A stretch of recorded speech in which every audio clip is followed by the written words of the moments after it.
Are you in the mafia? Is this Olive Garden? Because here you guys are family. Just kidding. I know that's dorky, insulting. And with that, you're here for the Sopranos on Table Read Tuesday. Welcome. This is considered maybe one of the best episodes of TV ever written, and this show changed TV coming after it.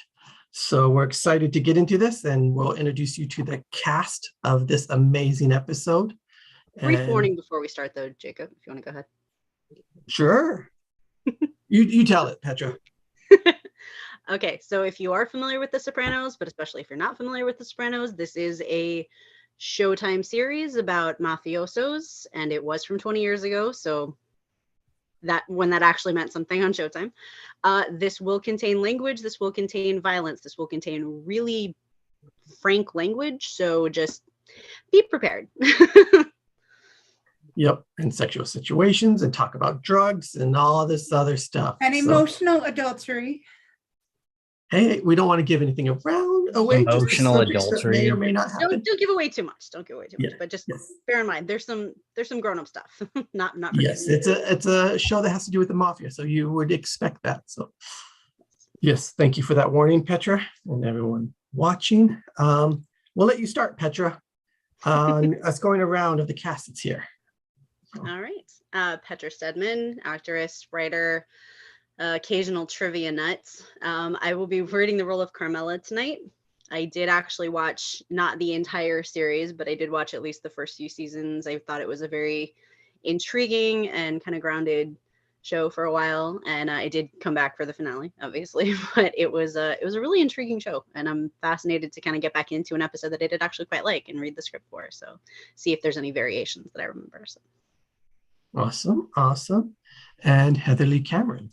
Hi, my name is Heather Lee Cameron. I live in Lethbridge, Alberta. I'm a writer, I'm an actor, I'm a filmmaker, and I'm a family history research student. I'll be playing the role of Meadow tonight. This was one of my dad's favorite shows when he was alive, so I'm honored to be reading the script for tonight.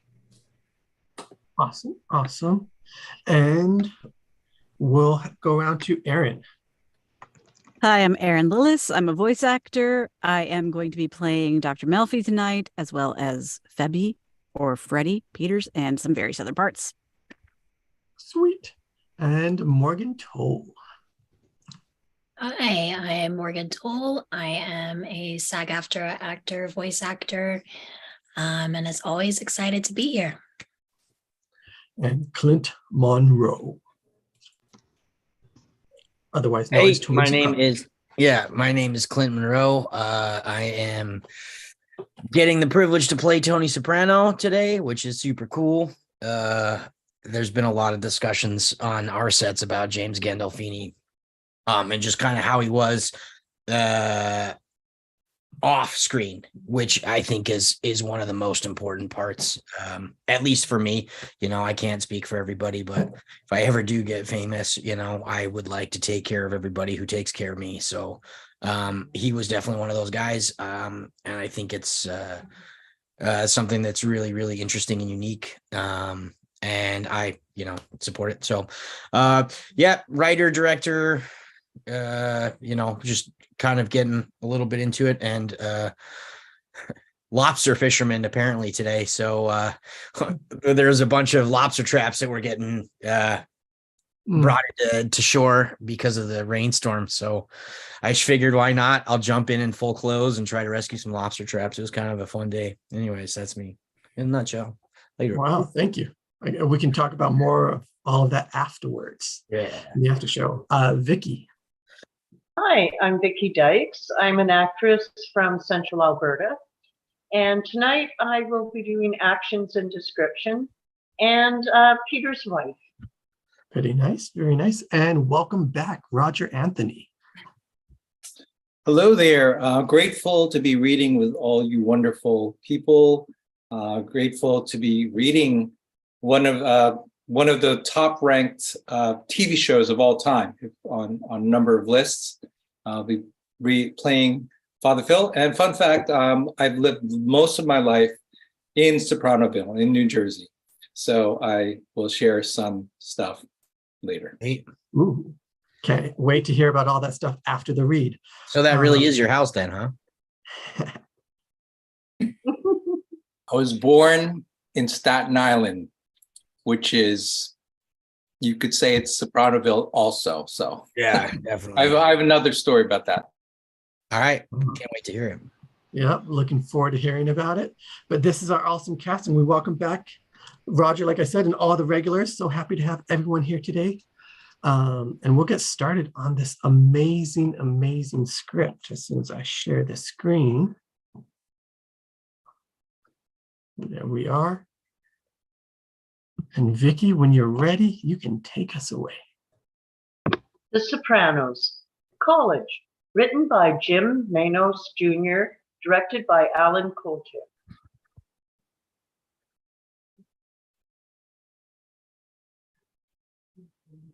Interesting. Interior, admissions office, Bates College, Maine, day. Fidgety Tony flips through the Bates catalog. He steals a glance at the student worker talking silently on the phone. Picks up the student newspaper. Front page, headline, Gay Lesbian Students Union, Mondo Weekend. Tony, quizzical, puts the paper aside. Excuse me, how much longer do you think my daughter will be in here? Probably another 10 minutes. Exterior, admissions building, Bates day. Tony comes out, fires up a cigar. He takes in the campus, old money, green leaves. The Enlightenment, not his natural habitat. He exhales cigar smoke. He eyes students, backpack toting, earring wearing, lacrosse playing, vegan, chain smoking, fiscal conservatives. Meadow comes out of the admissions office. How'd it go? They've got a 48 to 52 male to female ratio, which is great. Strong liberal arts program in the school. Olin Arts Center for Music. Usual programs abroad, China, India. You just applying here or are you already leaving? It's an option, Dad. Junior year. So what do they study in India? How to avoid diarrhea? They don't require SAT scores, but mine will help because they're high. Socially, I don't know. This one girl told me there's a saying, Bates is the world's most expensive form of contraception. The hell kind of talk is that? You mean the girls at the college we've been wait. You mean the girls at the other colleges we've been to just put out? Oh my God. And another thing, every school we visit, there's a gay lesbian thing. And that the teachers know. Do the teachers know what's going on? Oh my God. Pretty, huh? 2 to go. Colby's up. Dad, how come you didn't finish college? I had that semester and a half at Staten Hall. Yeah, and? Grandma and Grandpa didn't stress college. They were working people. Working class Even people. Grandma? With her whole tooth? What dude? The Agostinos are from Providence, and we're a couple of notches above the Sopranos. The Sopranos are, what is it, Carphones? Cafone. What does that even mean? Peasants. Low class. How come your parents were anti-education? Not anti. Look, I can't lay it all on them. I got in trouble as a kid. She looks at him, then away. They continue walking. That seems to be it. Interior, rented Crown Vic day. Tony and Meadow drive the rural main roads. She fiddles with the radio, sits back and rides, finally breaks the silence. Grandma said you stole cars. Thanks, Grandma. No, it's kind of cool. No, it's not cool. Dad, don't turn this into a lecture, okay? I'm just trying to make conversation. In case you haven't noticed, you don't need to motivate me. Long silence. Meadow works herself up to something. Are you in the mafia? Am I in the what? Whatever you want to call it. Organized crime. That's total crap. Who said that? Dad, come on. I've lived in the house all my life. I've seen the police come with warrants. I've seen you going out at 3 a.m. You never seen Doc? Yes, Cusimano. Kuzuma. Thank you. And Kuzumano going out in the middle of the night on call?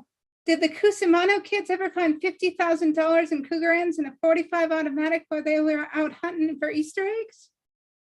I'm in the waste management business. Everybody immediately assumes you're mobbed up.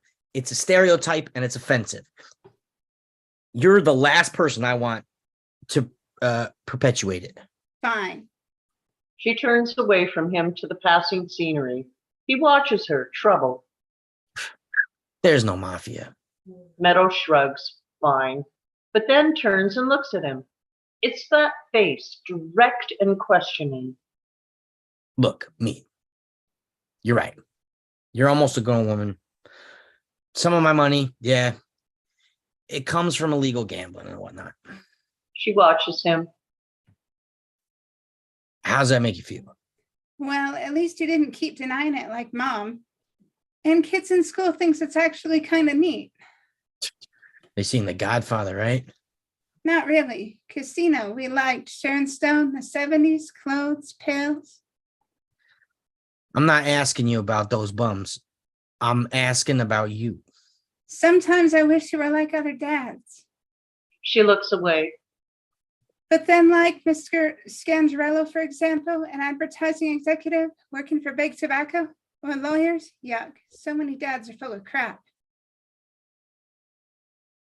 Oh, and I'm not? You finally told the truth about this. And anyway, you're my sexy dad.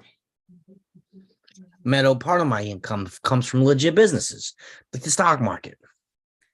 Dad, please, okay? Don't start mealy-mouthing. He goes quiet. She turns the radio way up. Exterior highway gas station, mini mart later. Cars scream past on the highway. We pull back off the highway. Tony talking on the payphone. Meadow is walking into the mart. Hey, sweetheart. Interior, Irina's apartment intercut. Sexy Irina sprawls in bed on the phone.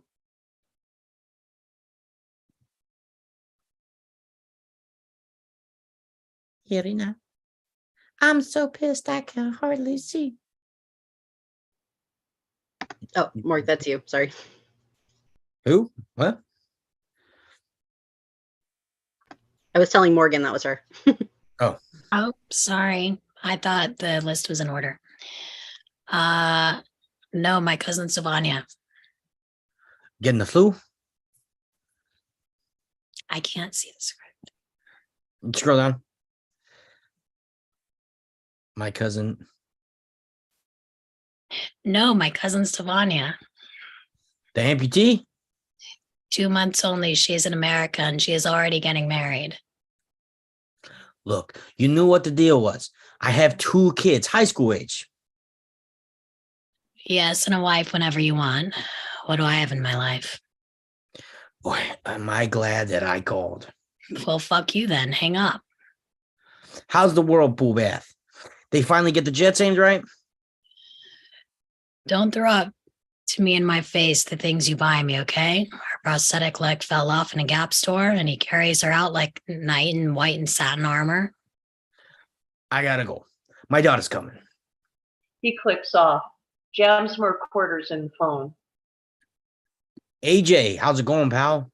Interior Soprano house kitchen day. It's pouring rain outside. Anthony is glum.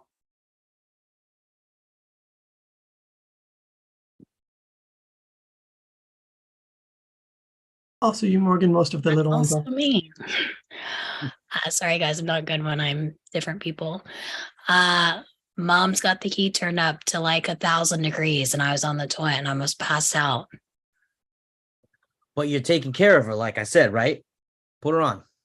Ma, Tony yanks the phone away from his ear, sees Meadow walking out of the mini mart talking to some young, good-looking college kid. Tony waves her over. She pays no attention. Interior Soprano house, master bedroom day. Tone, Yeah, hi. How you feeling? Ugh. Carmela lies in her rumpled bed in an oversized t-shirt, watery-eyed, nasal, blows her nose. I think better, actually. Fever just broke. I mean, I miss you too. Maybe I'll fly up tomorrow. Nah, it's good. Stay at home. You croak in the car. How's the interviews going? Something catches Tony's eye, a goateed middle-aged man filling his Lincoln Navigator at the pumps. Good. Yeah, real good. Did she like Colby? Tony doesn't respond. His attention is on the man. Because honestly, anything to get her off this Berkeley kick. Tony, did she like Colby? The fuck? Tony! Yeah. I'm sorry. Everything's good. Hey, I'll call you back later from the hotel. He slams the phone down. Pissed. Carmela slams the phone down. Back to Tony.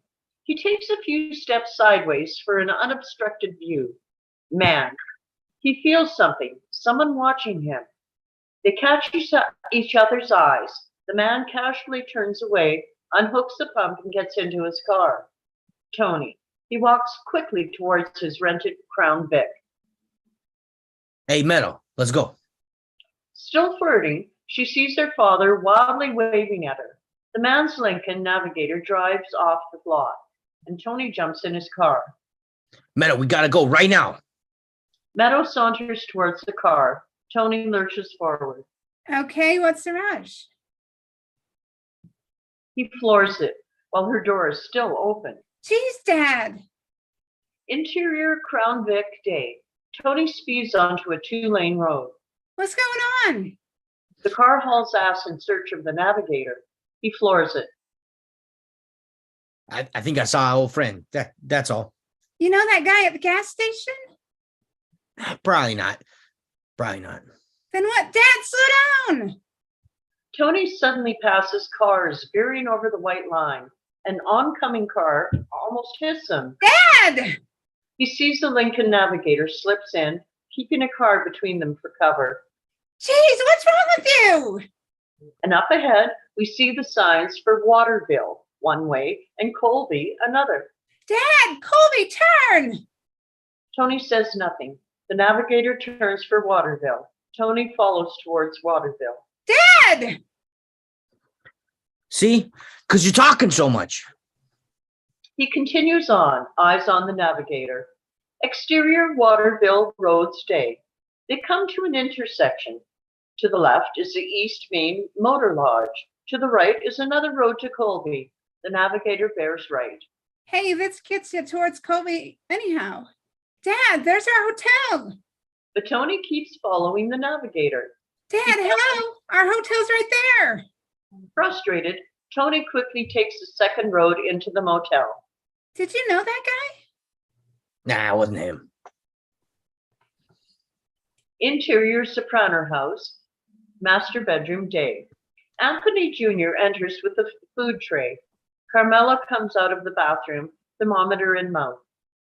Mon Dieu, room service at Arrivé. She gets into bed, reads thermometer. He places tray.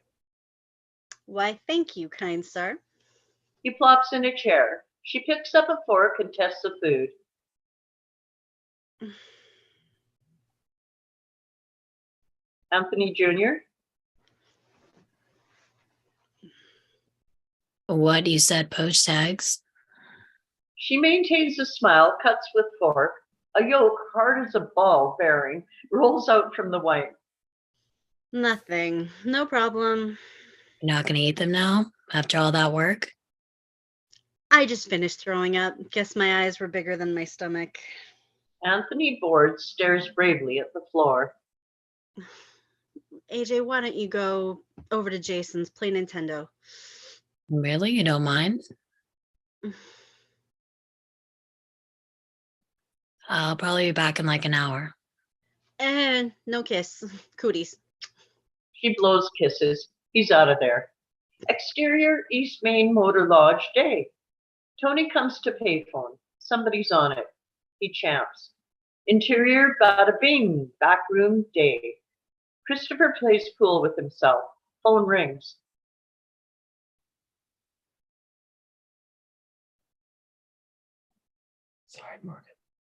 this me? Yep. Sorry. Okay. All of it. The bada bing. Interior cut, Tony on same phone, payphone. Take this number down. Call me back on an outside line. Now it's pouring down here. 207-555-0185. Tony hangs up, says now. Exterior phone booth, street day. Chris's car jerks to a stop. Jacket over his head, Chris runs to a payphone, jams his body under the shell, inserts quarters while rain pelts his back. Motherfuck. Intercut, Tony paces. Payphone rings, Tony answers. Hey, I'm not sure, but I think I just saw Fabian Petrulio. No shit. Refresh my memory. Fabi Petrulio. Maybe he was before your time. Made guy. Flipped about 10 years ago and got busted for it. Busted for H. Rat fuck took down a skipper and an underboss of Manganos. Some people from our outfit went down with him. Minji, you saw this guy? That's what I'm saying, I think, but I'm not quite sure. Up in Maine? What the fuck? He went into the program. Then they kicked him out. Till last year, this cocksucker has been flown around to trials and testimonies about historical relationships. And now he's been picking up fees at colleges talking about what it's like to be a big, bad mafioso. Piece of shit. Feb and me partied a couple times, but Jackie knew him good. They did overlapping counts in Lewisburg. Matter of fact, ever seen that carved wooden bust of Jimmy Sinatra Jackie had in the rec room? Fabi made that in his prison wood shop. That was Frank. That bust. I always thought it was Shaquille. Fucker needs to practice a little on his lips. Get these fucking plates run. Tony takes a note, sees Meadow walking out of their room towards him. Main plates. TX6692. Call you back tonight at 10. Tony hangs up. What's wrong with the phone in your room? What's wrong? Nothing. I was just stretching my legs, saw the phone, and thought I'd give Christopher a call. Oh, yeah? Everything okay? Yeah, well, they got a leak in the roof. Interior Soprano house, vestibule, night. Doorbell is ringing. Wrapped in a throw, Carmela goes to the door. Who is it? Father Phil. Just a second. Interior Soprano house, master bathroom, night. Carmela dashes in, quickly splashes water on her face, frantically brushes her hair, throws on a robe. Interior Soprano house, hallway, night. Carmela races back down, opens the front door. Oi. Hope I'm not barging in. No, just watching TV. I was at the clothing drive and I thought you were up in Maine. By the way, your Moschino's pedal pusher suit flew out of here. Oh, good. Anyway, June Cusimano said you were ill? Was that flu that's been going around. Right. I mean, I still have a little fever, but I also have a confession to make. I have a Jones for your baked ziti. Oh, sure, anytime. Actually, I think I got some in the freezer. I can reheat it. Ooh, it's better like that, eh? Then Musato gets nice and chewy. I love that too. I was having a little Fernet, just settles the system. Would you like something? So mind if it's open? So how's Ned and Tony's trip going? I should know. He doesn't have time to talk to me for 2 lousy minutes. Interior restaurant, Waterville, night. A candlelit place built in the 1750s. Off to the side is a large bar that's alive with Colby students. Tony and Meadow are at a table. Tony wears a suit and tie. Meadow looks pretty. He reads the menu.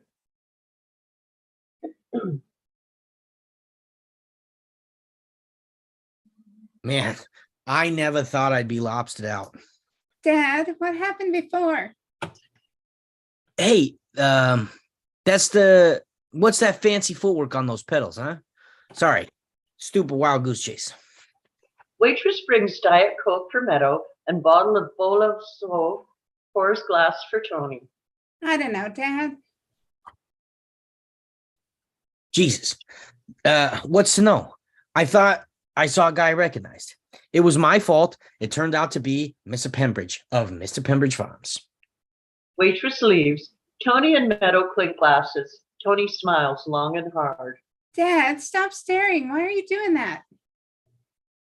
It's an exciting time. I can't tell you how proud I am to have a real student at Casa Soprano. And she looks like one of those models on the cover of Italian Vogue. Italian, Italian, Italian. Thank you. You're definitely up to something.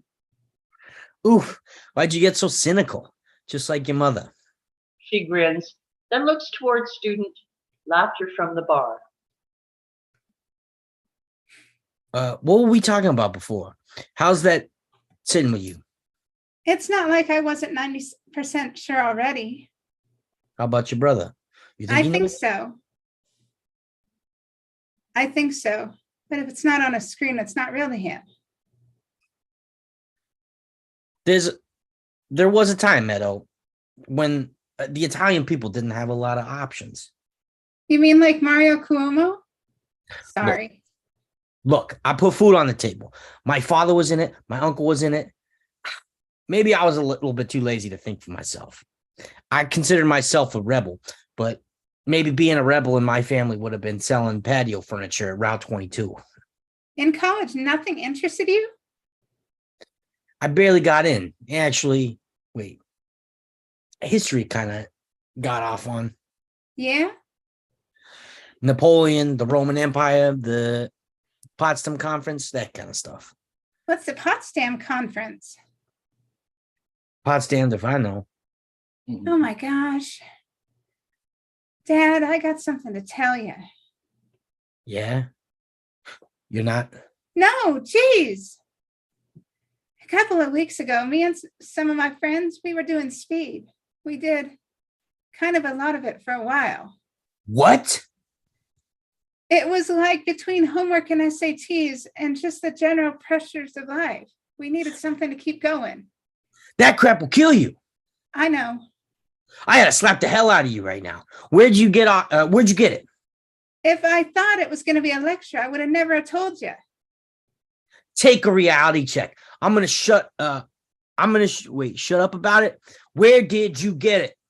No way I'd tell you, especially after this reaction. What did you tell me for? You were honest with me today. I won't be doing it again. It got too scary. The thing right under my nose. Christ. And you always think you know. No, Dad, you won't. A sobering reality. He lifts his glass to drink, puts it down. Meadow, I'm glad you told me, in spite of everything. I'm glad I did too. I'm glad we have that kind of relationship. He takes her hand across the table. Jigga jigga. Interior, Soprano house, living room, night, same. Father Phil lights kindling under 3 logs. Carmela is on the couch drinking Fernet Branca. Tony hates building fires. Those same 3 logs have been in there since Lincoln split them. Getting up, wine in hand. That could be positive. Fear of fire is a good deterrent to keep out of hell. Maybe there's hope for him still. She coughs. The fire is crackling. He sits next to Carmela. I have something for you. He hands her a book, The Religions of Man by Houston Smith. It's what we were talking about. The chapter on Buddhism is spectacular. But I don't want you going over to those zany zennies. Fat chance. I can never just sit on the floor and think of nothing. You'll see how Islam has gotten a bad rap in the current culture. This Chianti, though, is beyond reproach. Word up. Carmela smiles and refills his glass, and she coughs. Interior restaurant, Waterville night. Tony's plate shows remains of steak dinner. His crumpled napkin is on the table. Tony alone at the table, antsy, checking his watch, 9:55. He looks up and sees Meadow with two college girls. They approach the table. Come on. Thought you fell in. This is Carrie, Lucinda. They go to Colby. Why don't you go hang out with them? Dad? What? It's a great way to learn about the college. Yeah, maybe. But you don't just, gosh, No, that'd be cool. please excuse him. And no, really, we love to dish the school. Well, Yeah, go ahead. all right. Geez, see you later. But The no girls drinking, head- okay? Oh, sorry. The girls head toward the bar. He stops Meadow. But no drinking, okay? Stick to Cokes. Okay. I'll pick you up in an hour and a half. He kisses her on the cheek, and Meadow joins the group. Exterior phone booth, street, night, same. Through the pouring rain, we see a pair of headlights coming right at us. Christopher's Lexus screeches to a halt in front of the phone booth. He jumps out of the car and lunges for the ringing phone. Intercut, Tony at restaurant payphone. Yo, What do you got? what shoes? You chose this life. You don't want to work in the rain? Try out for the fucking Yankees. The car is registered to Frederick Peters, 38 Washington Street, Waterville, Maine. It's off Route 201. I looked it up. Frederick Peters. Fabian Pachulo. Good matches, huh? I guess. I don't know. See, what are you going to do? As Tony twists around talking on the phone, he notices Meadow looking at him from the bar area. He gives a little finger wave. This embarrasses her into turning back around. I don't know. I got Meadow here. Jesus. Fucking nightmare. You want, I'll fly up, take care of it. You're a good kid. Sit tight for now. Maybe call Pussy or Polly. Oh, what? They can do it, but I can't? Don't be so sensitive. This Petra. Bushia Shiada. Say that again. Bushia Shiada. That is of their generation. Their friend Jimmy died in prison on account of him. I'll let them know. Fuck. I got to do my homework and to positively ID this guy. Thought you said it was him. I haven't seen the man in 12 years, for Christ's sakes. I don't want to be wrong. I'll call you around midnight. Tony hangs up. Christopher stands in the downpour. Interior soprano house, kitchen, night. Carmela is reheating the baked ziti. Father Phil's tossing a salad. The Chianti bottle is down 2/3. You think I'm a schnorrer, don't you? Who? Yiddish. Somebody who always shows up in time for free gub. You're here a lot, but you're a man. You like to eat. I can't get over you with that Yiddish. My neighborhood in Yonkers was mixed Jewish and Italian. I hung out with all guys of all stripes. Really? Were there Jewish girls there too? Sure. In fact, I never did date the shiksa before I went into seminary. So you dated Jewish girls? Phone rings. Cajun stuffed olives. Hello?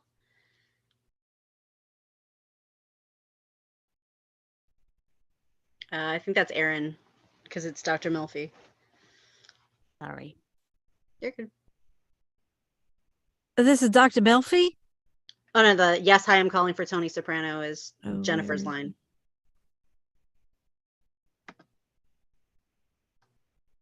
please. Yes, hi. I'm calling for. Yes, hi. I'm calling for Tony Soprano. And who can I say is calling? Interior Melfi's house, night, intercut. Melfi is in bed with Filofax and phone. This is Dr. Melfi. His nurse? No, is this Mrs. Soprano? Yeah, that's right. And you are again? Jennifer Melfi. Dr. Melfi. Jennifer. Lovely name. He's not here. Could I impose on you to let him know I have to reschedule Monday's appointment? I'm down with the flu. I had it too. Oh, well, sorry to hear that. Yeah, there's worse things. Does he have your number, Jennifer? Let me give it to you just in case. You know, I lost my pencil right up his ass, but I'll tell him you called. She slams the phone down.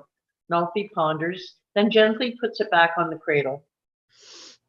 Why does he have to lie? Why couldn't he have just told me his therapist is a woman? What is he hiding? Father Phil wraps his arms around her shoulders. Maybe he did tell you, and you didn't hear him clearly. Oh, come on. I mean, why wouldn't he tell me his therapist is a woman unless he's screwing her? Carmela, please. And I thought he was changing. I mean, I really thought this therapy was going to help clear up the little fucking freak show he's got going on in his head. Carmela, I'm sure you're wrong about them. Therapy's a start, a good start. But yes, it doesn't fix the soul. He's going to need help from other sources to repair that. Then you talk to him. You help him. There you go. Will we listen? He must be a very unhappy man. He's unhappy. Sleep is my number one. Oh, shit. Why even go into it?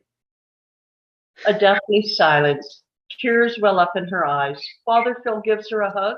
She lets him. Exterior Peter's house, night. Tony walks carefully along the house, hunching over. The backyard is gated and fenced. He walks quietly along the planking fence, peers through a crack. Point of view. The man from the gas station, Peters, and his young wife are in a steaming spa, cuddling, whispering, and smoking a joint. He does something that makes her jump and giggle. Fred! He buries his face in her breast. Suddenly,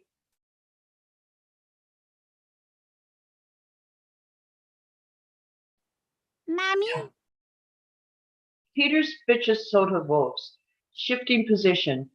Tony can make out an 8-year-old girl backlit in a doorway of the house. Yes, Bear? Would you put me to bed? I'm scared. Peters and wife hold a murmured argument. Wife gets out, wrapping herself in a towel. She's long-legged and chesty. Tiptoes across the yard into the doorway. And Daddy's going to come too. We'll both put you to bed. Hurry, Daddy. Yeah. Watching Peters luxuriate in the steam, Tony tries to figure his next move. Peters stands. He's naked. He steps out of the spa and strolls unhurriedly towards the house, sandals slapping. He towel wraps himself, and his belly protrudes over the knot. He goes in. Tony scopes out the situation. Suddenly he hears barking, and exterior lights on the house next door hit him.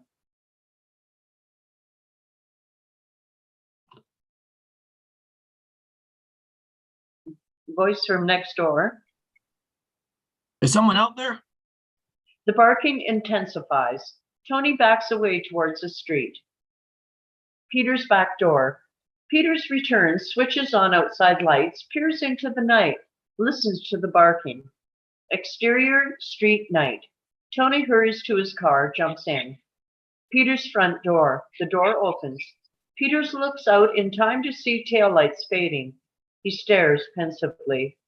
Interior soprano living room night. Both pleasantly buzzed. Father Phil and Carmela eat by firelight. He eats, packs it away, actually, and she barely nibbles toast. Honestly, good as Willem Dafoe was, I cannot picture Jesus looking like him. You pass the cheese. I mean, not that he didn't do a good job, Willem Dafoe, but the story is confusing. He gets down off the cross? Originally, Bobby D was supposed to have the role. Really? Oof, different picture. Totally.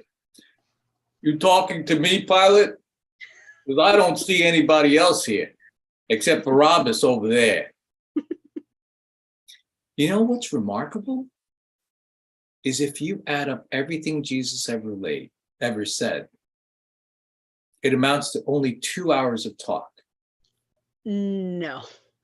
Well, but wait, I heard the same thing about the Beatles, except if you put all their songs together, it only comes out to like 10 hours. Yes. Except it wasn't just what Christ said, it was his deeds.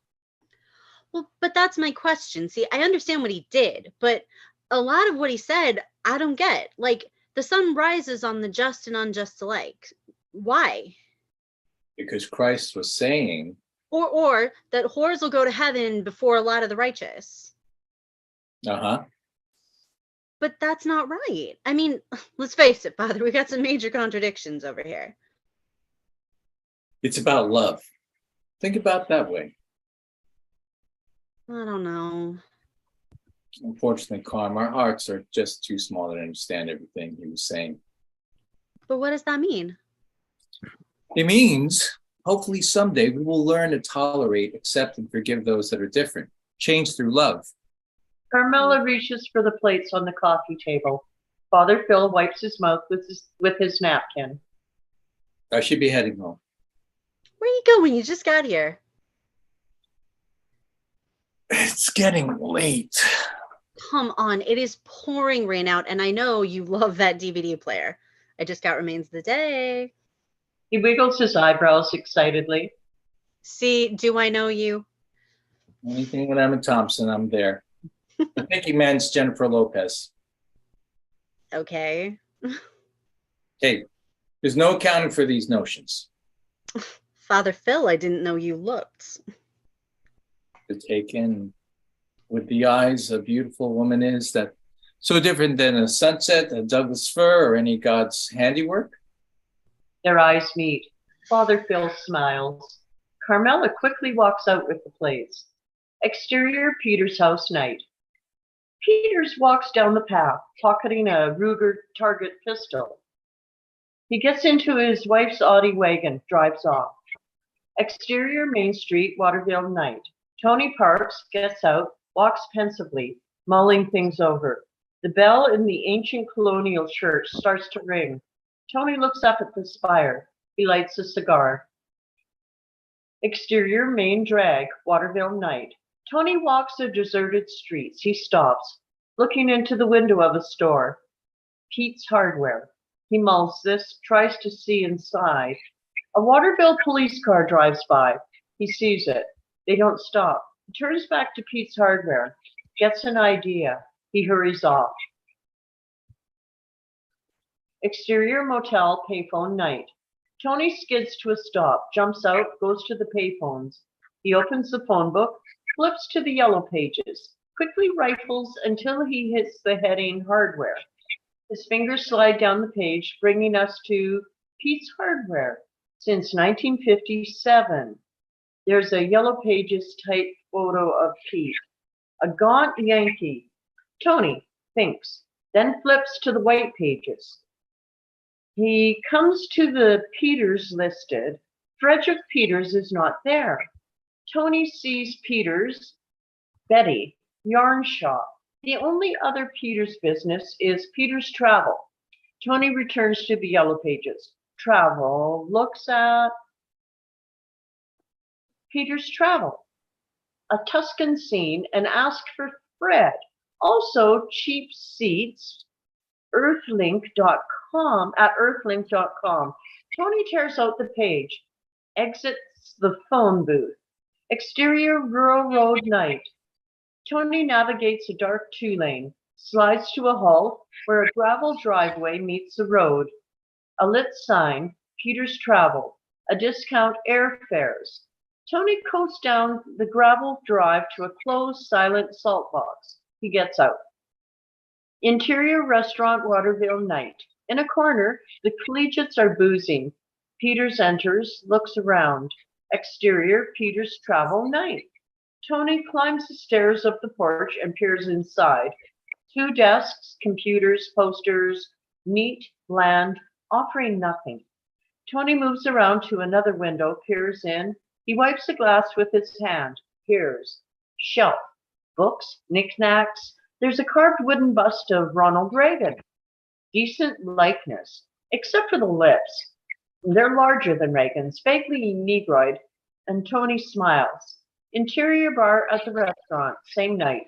Peters is with the bartender. Nobody asked, Fred.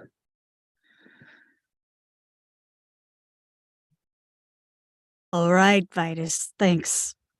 He taps the bar with his knuckles and walks towards the exit, and then stops. He remembers something. What his mind sees. Through the rear view mirror of his truck, he sees Tony's car make that right turn. He exits. Interior East Main Motor Lodge night. Peters walks from his car along the row of rooms facing the parking lot. He sees the light in the motel office go out. Looking the other direction, he sees a chambermaid push housekeeping cart along the sidewalk. She unlocks the guest room door, goes in. Peters crosses to the cart, quietly picks up the guest manifest, scans. See Soprano, 112, 114. He looks chilled. Interior Soprano house, close on TV, night. Anthony Hopkins and Emma Thompson's characters, clearly in love, are having a tortuous indirect conversation. Carmela and Father Phil sitting close to each other on the couch, wine glasses in their hands. Carmela dabs her eyes with the tissue. This just breaks my heart. TV. The key moment where they almost touch, but then he retreats into his notion of reading for education. She is silently devastated. Tears streak Carmela's cheek. He smiles sadly, makes no move to take her hand, but they are both well aware how physically close they are. Suddenly, Carmela is sobbing. Father, turn it off. I can't handle it anymore. What? What is it? Father, I am a terrible person. No, you're a wonderful woman. Father, I need to get this out. It's been building in me. There's so much in me that I just want to. Carmela, if I can help, please. How? How long has it been since you last confessed? Well. If you like, I can do this with you. But you mean right here? Now? The whole world is God's church. He hears and sees everything. Carmela stares at him and then slowly, unsteadily, sits back down on the couch. Father Phil sits next to her. He turns his back to her. She follows suit. They are back to back. This feels really strange. It shouldn't. Forgive me, Father, for I've sinned. It's been 4 weeks since my last confession. Or what am I saying? That's a lie. I haven't truly confessed in like 20 years. Go on. I have forsaken what is right for what is easy. For a life of comforts, I have turned a deaf ear and a blind eye, allowing what I know is evil in my house, allowing my children, God, my children to be a part of this. I have committed the sin of omission because I wanted things for them, a better life and good schools. I wanted this house, money in my hands, money to buy anything I ever wanted. I am so ashamed. It's all right, Carmela. Go on. My husband, I think he's committed horrible acts. I think you know all about him, Father Phil. You know, and I'm the same. And I have said nothing, done nothing about any of it, but I can't pretend anymore. The pain is unbearable. I got a bad feeling that it is just a matter of time before God compensates me with outrage for my sins. Please forgive me. Exterior East Main Motor Lodge night. Tony's Vic pulls into the parking lot. He gets out, walks over to the passenger door, opens it, and helps a sick drunk Meadow out of the car. She is crying, slurring words. Oh, sorry, Dad. Oh. Tequila breath. It's okay, kid. Hold on to me. Interior Peter's car night. He has the Ruger 22 target pistol, feeding the clip from a box of longs. He slams the clip home, gets out. On Peters, picking up pace as he walks behind a line of parked cars. He darts in between two vans and stops. He watches Tony and Meadow. She trips and teeters. Peters grips the Ruger. On Tony and Meadow. Approaching their motel door, Tony fumbles for the keys. Peters stands, brings the pistol over his head and down to an expert level firing position. The sights cover Tony's head. Faint voices reach him. You're not mad, are you, Daddy? Oh, you're not mad, are you, Daddy? A little bit. I'm supposed to be. Come on, Riot Girl. We're almost in. Oh, I love you, Dad. I know. Peters, his finger tightens, but Peters doesn't fire. He glances around, never relaxing his firing stance. There's activity in the office, and a guest room gives off laughter. Tony's motel door swings open. Tony and Meadow enter. Peters lowers the gun, starts towards his car. Interior Soprano family room, same. With her head buried in a pillow, Carmela cries softly. Father Phil is still on the couch with his back to her.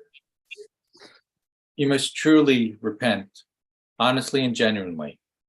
And in the future, you must renounce all these actions, and then God will absolve you. I don't know, Father. I'll try, but I still love him. I still believe he can be a good man. Then you help him change into a better man. And then you will have done good in God's eyes. She hangs her head, exhausted. Gently. I think that you should take communion. I carry a kit for just that purpose. It's out in my car. She smiles wearily, then realizes he's not kidding. Interior East Main Motor Lodge night. Illuminated by the small bedside lamp, Tony tucks Meadow into her bed, kisses her forehead. He exits.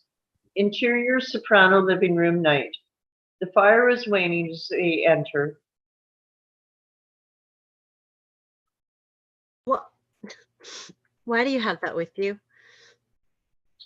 Unfortunately, I had to say mass for someone in intensive care. Carmela drops to her knees facing Father Phil, his clothes sopping wet, his hair matted to his head. He takes the bottle of red wine, pulls a small gold chalice out of his bag, and pours wine into it. He whispers a prayer and raises his hand and makes the sign of the cross over the goblet. He reaches into the bag and retrieves a Eucharist wrapped in trace paper. He exposes it and raises it high in the air. This is the body of Christ that was broken for you. Carmela takes it on her tongue. This is the blood of Christ that was shed for you. She drinks. Accept the Spirit of Christ, our Lord, our Savior. Carmela crosses herself. Father Phil wipes the rim of the chalice and slowly raises the goblet to his lips, and with some difficulty drinks the remaining liquid. He gets down on his knees, faces Carmela, and holds her. Exterior payphone, East Main Motor Lodge night.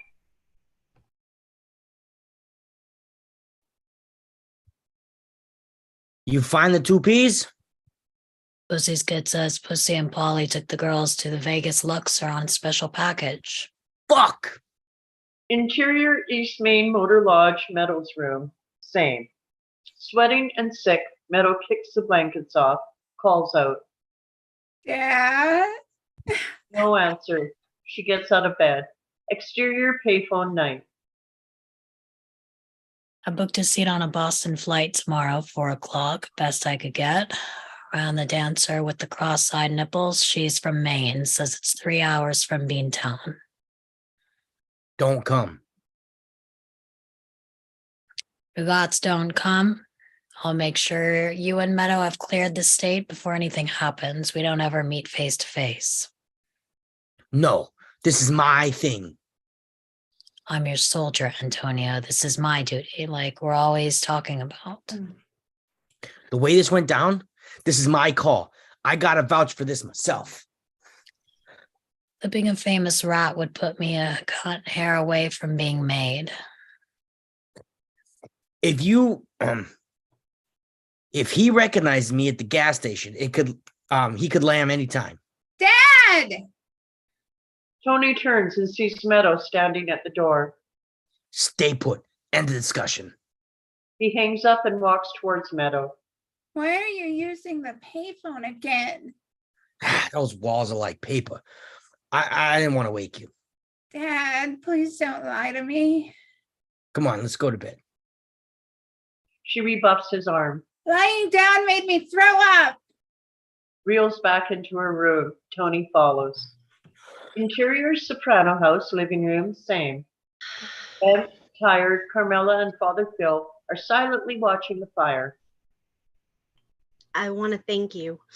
I feel so much better. Carmela? She lets herself be held.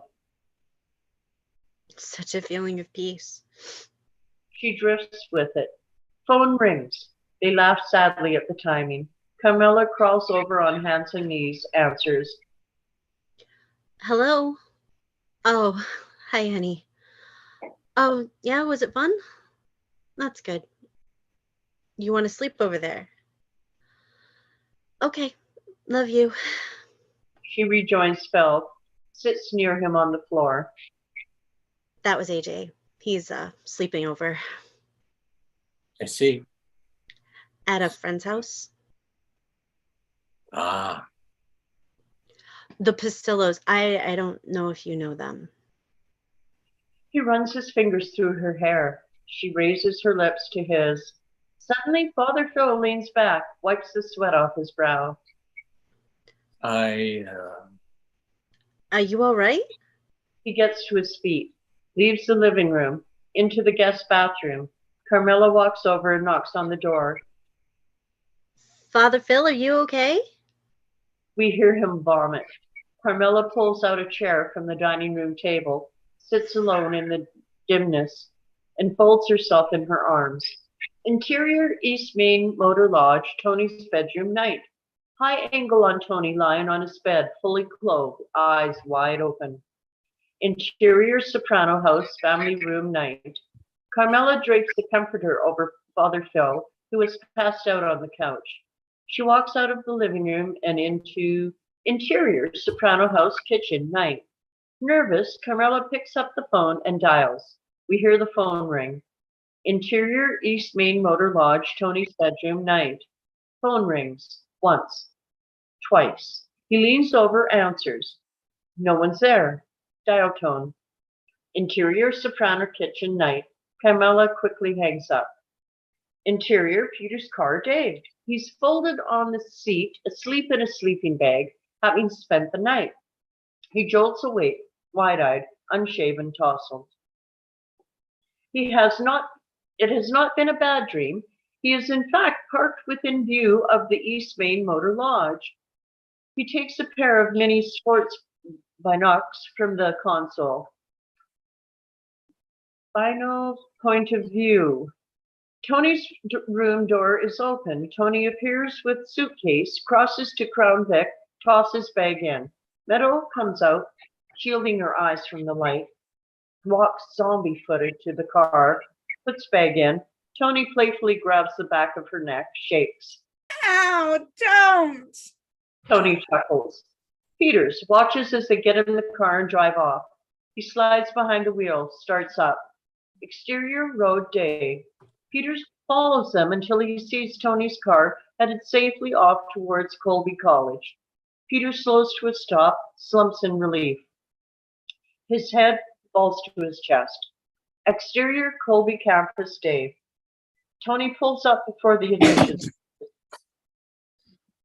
Hey, I'll pick you up in a little while. Knock 'em dead. Aren't you coming in? I left my watch at the motel.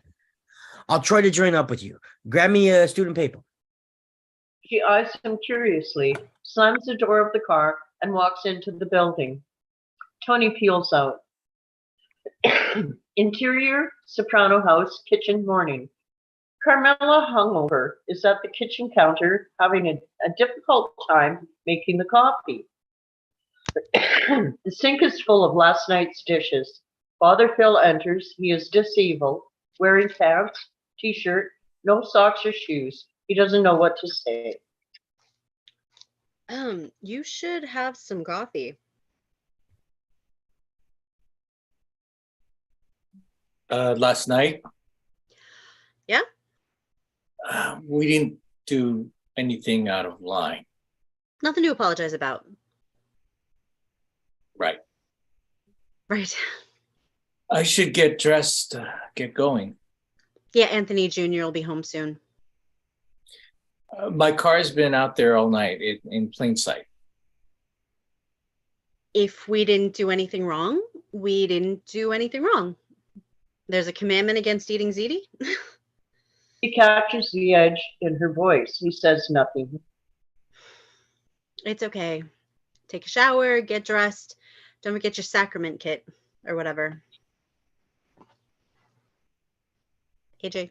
No. Mom! Okay, they freeze. They freeze. Junior's footsteps plump upstairs. They relax. Carmela, I don't know where to begin. It's not that I don't desire you in my heart. Oh, Father, please. Last night was one of the most difficult tests from God ever for me. Well, then you've had a charmed life. I mean, what are you even talking about? We're friends, right? What's that look about? Me? I look some way?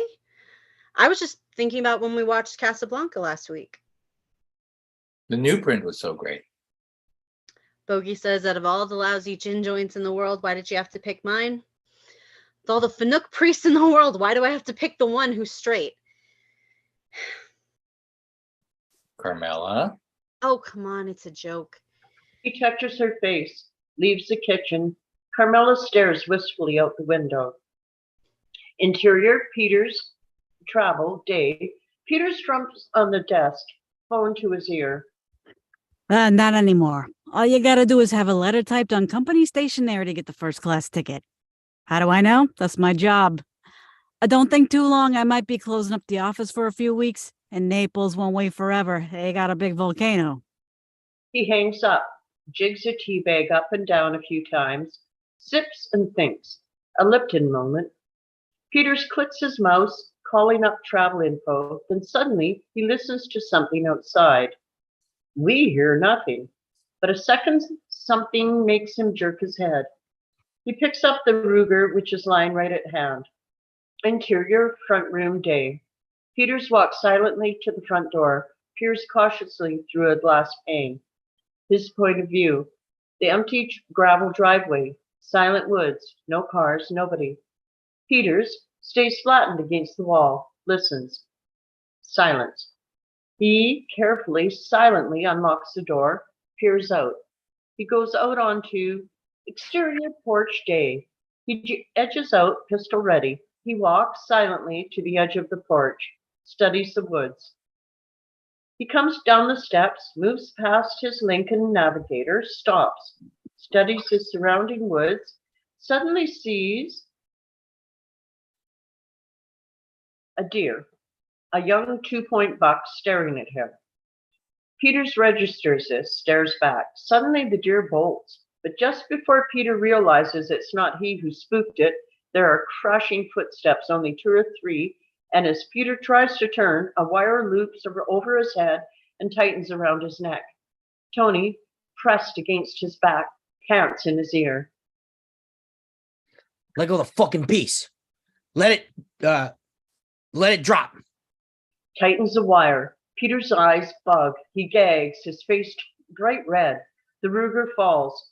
In Peter's ear, Good morning, rat. This Who are you? What is Broke this? up a little. Who are you? Who is this? Don't fucking make me laugh. Peters closes his eyes, tries to think. Look, Teddy, there must be something I can do to. It's Tony, you fuck. You boy, you're in real fucking trouble. You think I don't punish myself every fucking day of my life? Diane, you remember her? She divorced me, took my 2 boys. You fuck. You pimp. You have a daughter. I've seen her. You don't ever mention her. I got a little 8-year-old girl. She's got nothing to do with all this. She comes after it, please. Please don't bring my fucking dead body into her life. He's crying. Guys with little fucking girls went to prison. You took an oath and you broke it. The oath. There's no code. It's a fucking lie. It's all about greed and money, and you know it. I guess it's sad. I could have killed you last night outside the motel. Your daughter was drunk, remember? I was there in the parking lot. I had a gun, but I didn't do it because of her. I told myself he's just a dad this time. It's just a coincidence. He's taking his little girl to college. One thing about us wise guys, the hustle never ends. A shooting at the motel would have flushed your life down the line. dude. What is piece of dude? I'm begging you. Please think about my kid. Tony gradually releases some tension on the wire. Peter sobs with joy. Tony abruptly pulls on the wire with all he's got. Jimmy says hello from hell. Peter's eyes pop. His body starts to writhe and kick. They totter, stumble, fall to the ground. Tony is on Peter's back, pulling the wire. Deer stares impassively, chewing a leaf.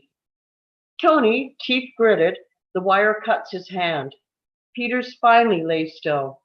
Tony gets to his feet. He stares down at Peters, takes his pulse. He turns abruptly and crosses towards the woods, wrapping his cut into his handkerchief, and there's a beating, honking overhead. Tony looks up. His point of view, a few wild ducks in a V, winging towards somewhere. Tony lowers his head, keeps walking. Exterior, Colby campus later. Tony drives up to the admissions office. Meadow is waiting at the curb. Hey, how'd it go? Where have you been? Watch wasn't there. I had to go to the restaurant and wait for them to open. The restaurant had your watch? He shows her the watch on his wrist. I took it off in the men's room when I was washing my hands. Better get going. We're gonna be late for Bowdoin. Tony takes off. They drive along. Meadow leans over to turn on the radio and sees mud all over Tony's shoes. Dad, what's up with that? The restaurant. Tried the back door. There was puddles, I guess. I know. It's dumb. She stares at him a long time, turns away. Just the sound of the road. Tony turns the wheel, showing his cut hand. Your hand is bleeding. Dad, where'd you go? You saw that man, didn't you? I cut my hand on the screen door. What man? The man you said you didn't know? Avanapla. It's... Oh, what is it you think happened? I don't know. You got in a fight? You don't know? You're making a big deal and you don't know? You were on the payphone again last night at 1 o'clock in the morning? Last night, at 1 a.m, I was talking on a payphone. Sorry to inform you, Miss Cuervo Añejo, but you can't be trusted. Wait, You can't be trusted on what you saw because you were seeing pink elephants. This blunts her. She stares off, trying to think. They drive along silently. Dad, you're being honest with me, right? Pretty soon you're gonna have hurt my feelings. We have that kind of relationship, you said. Well, we do or we don't. It takes two to tango. Dad, What? She studies him. nothing. I love you. I love you too. Where's my student paper? I forgot. She forgot. He shakes his head. Meadow stares out at the road ahead.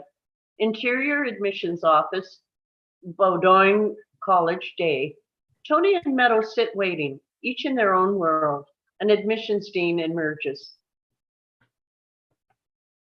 Miss Soprano, come in. Shall we talk about your future? Meadow follows the dean. The door clicks shut softly. An ancient clock ticks. Tony sits. Close, Tony.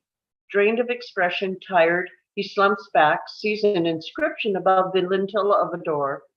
No man can wear one face to himself and another to the multitude without finally getting bewildered as to which may be true. Nathaniel Hawthorne, a student worker, sees Tony looking.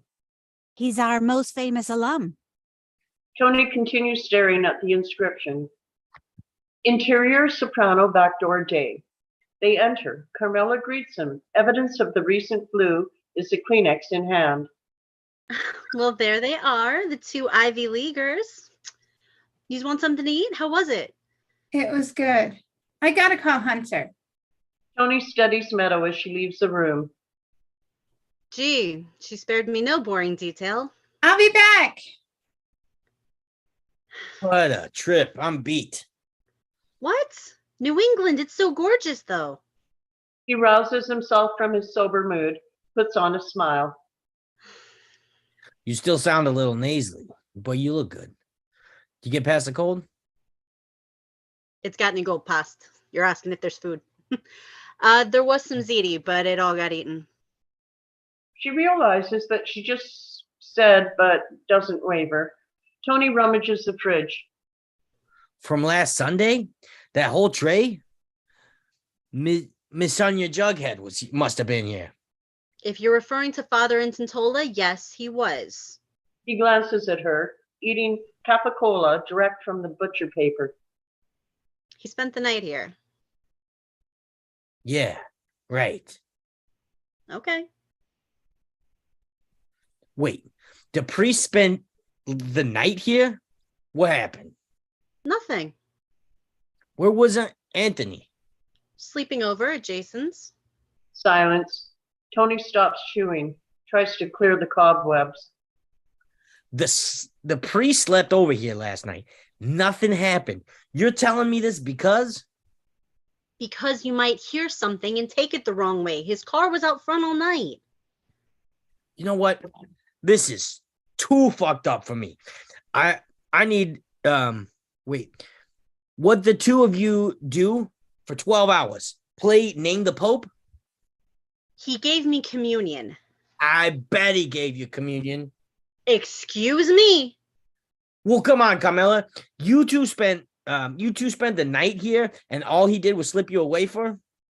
You know that's verging on sacrilege. I didn't mean to verge. You think I'm lying? I don't know. Just sounds to me like. I'm sorry. Would I tell you about it voluntarily if there had been anything to be ashamed of? Do I look like the friggin' thornbird over here? Tony is quiet a long time, ham in his cheek. He's gay. That's it. She laughs delightedly, goes out shaking her head, laughing. What? Or else I gotta question what I'm hearing here. Oh, Tony, you're a real sketch. By the way, your therapist called. Jennifer? Her eyes locked on his. She leaves. Tony pales, goes after her. Tom, I just thought you'd think it was weird if I was seeing a woman psychiatrist. No answer. He has gone after her. Tom, it's just therapy. Pure and simple. Tom, The end. Bravo, bravo, yay! Bravo, Finito. buonissimo. Molto Oh, bene. that was fun. Bello, That bello. was fun. Bene, bene, bene. Grazie. Oh, goodness. Awesome job, you guys. Sweet. That was That was great. good. That was really good. That was super good.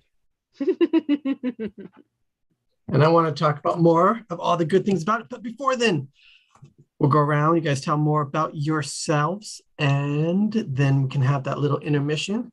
People get a drink, take a bathroom break, powder room, and then we'll come back and talk. I'm so used to this being the midpoint. I'm like, oh yeah, we're gonna come back and talk. Okay, right. Yeah, never mind. I Because hope we're- I did it justice. I hope I honored my dad who loved this show. Oh, You were You're good. a very good Italian teenage daughter of a mafia boss. You did a very great job. Good job, like Meadow. we had a complicated relationship, but I wanted to honor this very badly. Fair enough. And you did. Yeah, Okay, just so, like Meadow and her dad have a complicated relationship. Yes. Yeah. So, Oh, all right, we'll come back to you, Heather. Then we'll start with Erin. Sorry, I put you on the spot. No, still muted. Still muted. Yes, here I am making commentary. Erin Lillis, voice actor. You can find me on Twitter at Ravy13 and on Instagram at Ravy13 and on TikTok at Scarin Lillis. How do they spell the Ravy? RAV is in Victor, IE13. Right. Cool, cool. And Morgan Toll. Surprise. Hi, I am Morgan Toll. I am a actor, voice actor in Los Angeles. Also the talent partnership executive at streamily.com. You can find me at Morgan Elizabeth Toll on Instagram. Awesome. And Clint Monroe. Hey everybody, my name is Clint Monroe. You can find me on Instagram at Clint_Monroe or Facebook at Clint Monroe. I'm really not using them that much. I kind of got rid of that so I can spend more time studying. I'm not ready to emerge as a great storyteller yet. So I'm just kind of setting back and taking my time to study. Actually, I did spend I spent a day on Up and Wally, spent the whole day studying, and then the second day with Soul and all of the shorts, and watched them 5 times back to back. It was an interesting day, but that's what I've been up to recently. So exciting. Looking forward to when you emerge out of the cocoon. I didn't think you were bad. I actually want to use a clip from here with you on my reel. Well, no one said he was bad. He was talking about other things, but we can talk about that afterwards. Let's keep plugging. Yeah, Vicky. Yeah. Hello, I'm Vicki Dykes. I'm an actress from Central Alberta. And you can find me on Instagram under the name Yogagramma7. And I'm on Facebook under the name Vicki Dykes. And I had a blast with this. This was much funnier than I remembered. Yeah. Yeah, it was. Had some differences than I remember too, but we'll talk about that after. Till then, Father Phil, Roger Anthony. Hello, had fun. Actor, writer, director, producer, singer, musician, based all over New York, Atlanta. Sounds like more than a triple threat. Do you dance as well? I used to. I was in. I'll save that later. I think we want that now. But okay. West Side Story, all those musicals. Cool. All right. Heather Lee Cameron that did a great job today for her father. Hi, my name is Heather Lee Cameron. I'm an actor, I'm a writer, I'm a filmmaker, and I'm a storyteller, and I'm a family history research student. I live in Lethbridge, Alberta, and you can find my work on Heather Lee Freelancer on Facebook or on YouTube, The Storm and Latter-day Saint. I've got like over 6,000 videos on there. You can find me on like Facebook, Twitter. All my social media handles are on my YouTube channel. I'm open to work. I'm studying right now online, but I'm still open to work because I'm only taking a couple classes this semester. So I certainly have room to take on work, and I'd appreciate some work.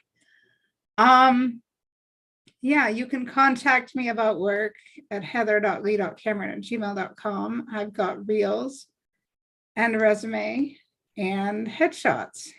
Anyway. All right. And it's really good that I was able to participate in the script because I do have very vague memories of my dad. I mean, he was an alcoholic, and he would often blast the TV at night. He would stay up late.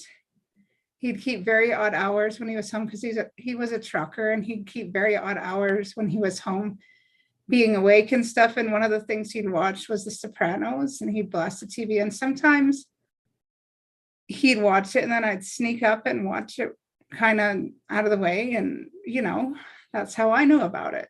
But I was given a lot of freedom on what I'd watch when I was younger. So nobody really cared that I knew about it. So I'm just very glad that I was able to participate in this script today and kind of based on that memory. Yeah, sounds like there's some good memories within that. So somewhat, yeah. Awesome. And Petra. Hello. Mainly findable on Twitter, although I have actually started utilizing my Instagram appropriately enough. So Petrapedia42, my entry today actually ties into the episode / series we talked about tonight. Yes, honestly, shameless self-promotion. I can't lie. I'm sorry. Where's the socket? Here's my plug. But yeah, no, this was a fun one. And I cannot believe this episode is legally old enough to drink. It came out in 2000. So let your mind marinate around that. It's like, does anybody else feel really old? Because I watched this when it came out. I shouldn't have been watching it when it came out, but I did watch it when it came out. So. I probably shouldn't have been watching it because I'm LDS, and LDS people usually don't watch stuff like The Sopranos, but I did it. Who cares? Okay. More the age thing for me. But I was like, yeah. We can watch what we want. It's an interesting show about a very interesting family. And one of the things I will say about Tony Soprano is that he was always there for his daughter. He was there for his family, period, whichever family that referred to. So yes, that's true. He had an interesting extended family, didn't he? He did. And we'll talk about that more in a moment. Petra, was there anything else? Do you want to give what the tie-in today was on your Instagram or not yet? I can, or it can wait until later, or I can just, like I said, this was shameless self-promotion. So if anybody just wants to head over there and look at it. Plug it. Petra, open the Petrapedia encyclopedia. We love it. It's Petrapedia42? At Instagram. That is me. So yeah. So if anyone's watching live, they can go there during our intermission right now.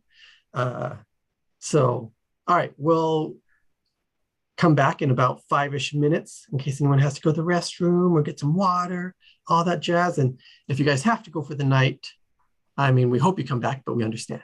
So we'll talk more about the show and talk about shameless plugs, like, subscribe, follow, notifications. All right. See you guys in a little bit. Even join us if you want to be part of the family. Oh, yes, that too. Yeah, I've got a Facebook group page. We've got a Facebook page. We're on Instagram. We got to catch up there, and we're on Twitter. All right, see you guys in a little bit. Bye.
Jacob, you're muted if you're talking to anyone. You're welcome. I was talking to you, actually. I said we left on a cliffhanger of what your trivia for The Sopranos was. So. Oh, well, okay. It wasn't necessarily about The Sopranos. It just happened to tie in to our episode tonight. No, my trivia bit was actually, it had to do with Abraham Lincoln, but I tied it in because of James Gandolfini. So, like, James Gandolfini, beautiful, wonderful teddy bear human that he was. You look at him, you're expecting him to sound different, and then he speaks, and he had that very, higher than you expect type of voice. Well, for all that he's always depicted as, like, the very 7 years ago, actually Abraham Lincoln had a more tenor tone to his voice. He sounded kind of closer in vocal pitch to James Gandolfini than he did, like, anytime you hear the, which most people don't know, but it was written down and recorded that that's kind of what he sounded like. So I always find that interesting that, like, he's always portrayed as, like, having this deep, almost profundo type of tone, but actually he was. So I commented, I was like, yeah, Daniel Day-Lewis may have gotten the look right, but James Gandolfini would have been note perfect casting. So, because he had the voice. Interesting. That was it. Wait, what was it? I missed it. Go read it, dude. Yep. I can't. I don't have time to read all this stuff. Oh, my Lanta. Okay, then watch the video and back it up 5 minutes. Ooh. Yeah, but she's throwing it out there, huh? That's Yeah, my wife right there. I will That's start the swearing in fiery Italian. You don't want me to do that. From talking New about Jersey. him, Clint, you wanted to say about the actor, how he was in person outside of acting. Oh no, we were just talking about, or I was just saying that at the beginning. Yeah, just one of the things that he used to do was raw moments, or it's one of the Meisner techniques, but he was a Meisner trained actor, and so he used to, like, go off with the camera guys or extras or PAs and just run some raw moments before he would do his takes on this. Yeah, so I don't know, I'm a big egalitarian. I don't like the whole hierarchy of everything, and so I just kind of like when people do that. Everybody's got to start at the bottom, well, not everybody, I mean, nepotism, but you can definitely, if you're like the rest of us, you got to start at the bottom and work your way up, and remember where you started. That's been one of the things that I've noticed, is from somebody who's starting later in life, looking at people that started 10 years ago and they can't even remember what it was like to have started, but you got to start somewhere and you just keep plugging away. Definitely. Everyone who has a thing they want to really say about the show. All right, Aaron, bring it. Okay, so here's your trivia. I've never actually watched The Sopranos, so this is my first episode of The Sopranos. And yet you mimic Dr. Melfi so freaking well. What? I looked it up. I didn't know who she was. I know what she sounds like, but I was looking up some info on this because I read this earlier today, and I was like, why is this episode special? It doesn't seem very interesting, but apparently it's special. So what's the deal? So I found a couple of videos that explained a couple of the things, and I don't know if this is completely accurate, but one of the things was that this was maybe the first time an anti-hero in a TV show, the main character, killed somebody. And so they were trying to keep that out of the script originally, but they put it back in. And then this episode of this show led to things like Breaking Bad and Mad Men, where your anti-heroes were the lead characters and they were killing people, and Dexter, because of this episode, because of this show. And something I noticed in the reading was that, he made a couple comments in the beginning of the episode. There was the gay and lesbian newspaper. He made a reference to thinking his daughter was going to come out, but this was his big coming out episode, maybe. This is where he was coming out to his family that he's mafia, or at least to his daughter. So those are the couple of things I picked up on. Well, I think Carmela actually already knew because she was confessing it to the father before she took communion. Yeah. Well, Carmela knows because she's, I having understood that, like, this is the episode that Edie Falco won her first Emmy for. And the character actually has, like, a really good performance and speech, but she's I actually find a lot of parallels between her and Kay from The Godfather, who she dealt with having like a mafioso don of a husband by becoming a very devout Catholic, and like that's what she did. So Carmela is aware of her flaws, but she really tries to hide it. She's aware where the money comes from. She knows that she has allowed bad things for the sake of comfort. She wanted the status, she wanted the money, she wanted what that life affords her and the lifestyle that it affords her, but she is aware the impact it can have on her life, and that includes her family. And I think this was a really good dissection of that, because if you watch her in a few of the other episodes, she's, especially like the first few episodes, she just seems like kind of the one of those pampered housewives. She obviously loves her family, but she's very about the lifestyle. And this was one of those first times that you kind of did see behind the mask, where you're like, okay, she's aware, she's in denial, she tries to like not look at that part of it. She goes through life with a pair of designer, there was a article about her, I think after the second season or something, that her character goes through life with designer blinders on, like sunglasses but like designer blinders. And I was like, this is a good line for her, but she just is very, she knows the kids were not supposed to know. Meadow was the more, I mean, she was the bolder, the smarter, the more driven. She was the one that wanted to get out and go to college, but she was going to be the one of the two kids that like, and AJ probably was going to follow in his dad's footsteps if he had a chance, but Meadow was going to be the one to point it out.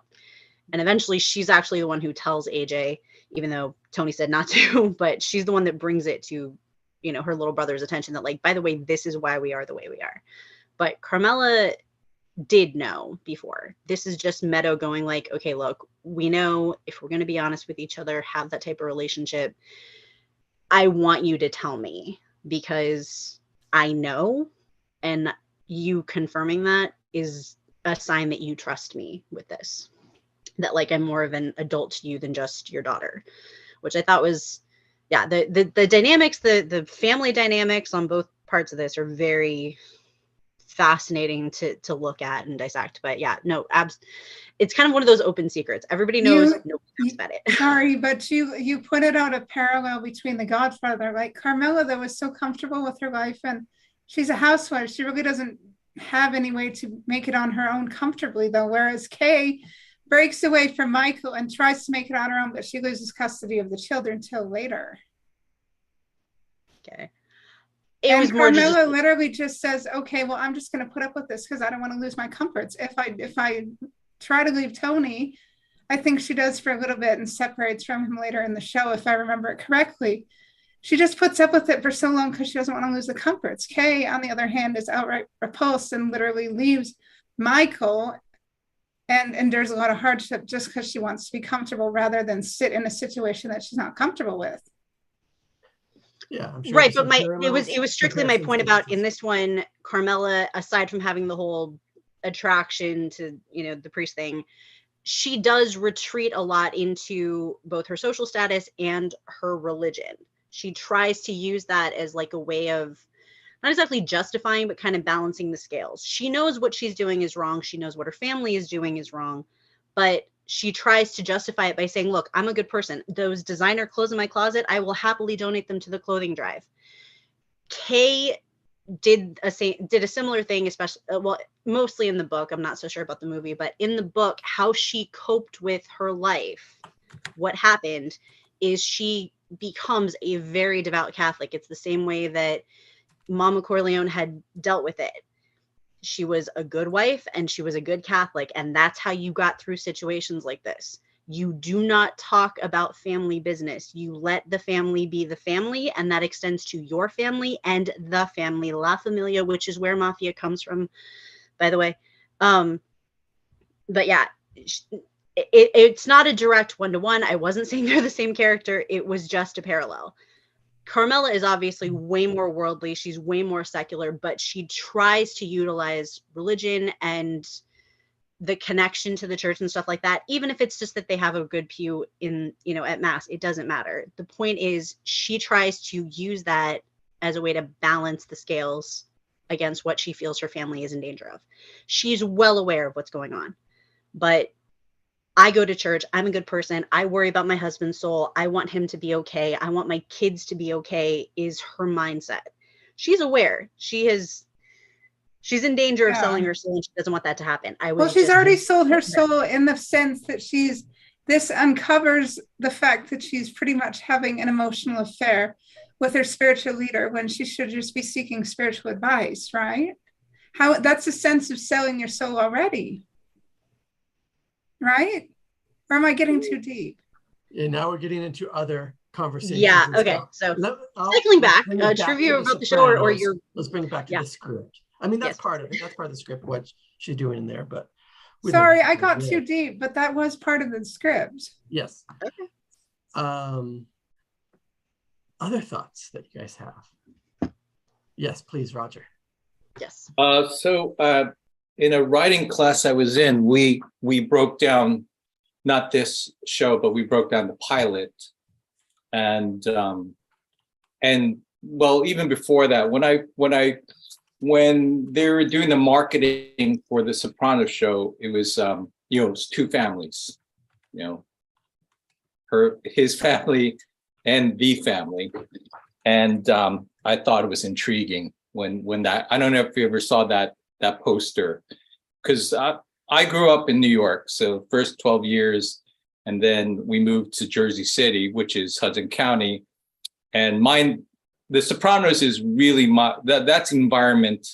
I didn't know any wise guys, but I'm sure I knew people who knew wise guys, but the whole setting, that was my world. This is my world, my environment, sorry. So I'm used to seeing these types of characters, not wise guys, but just in the area. Like the locations, they shot so much in Jersey City and Hudson County. It was just, so watching this, for me, watching this show, which is an excellent show. I mean, just the writing, from an acting point of view, the subtext. I think Tony Soprano, like as Petra said, is one of the all-time, in my mind, anti-heroes written for television, alongside Breaking Bad. Walter White, one of my also favorite shows. But this, and everyone alluded to, like Erin and Petra.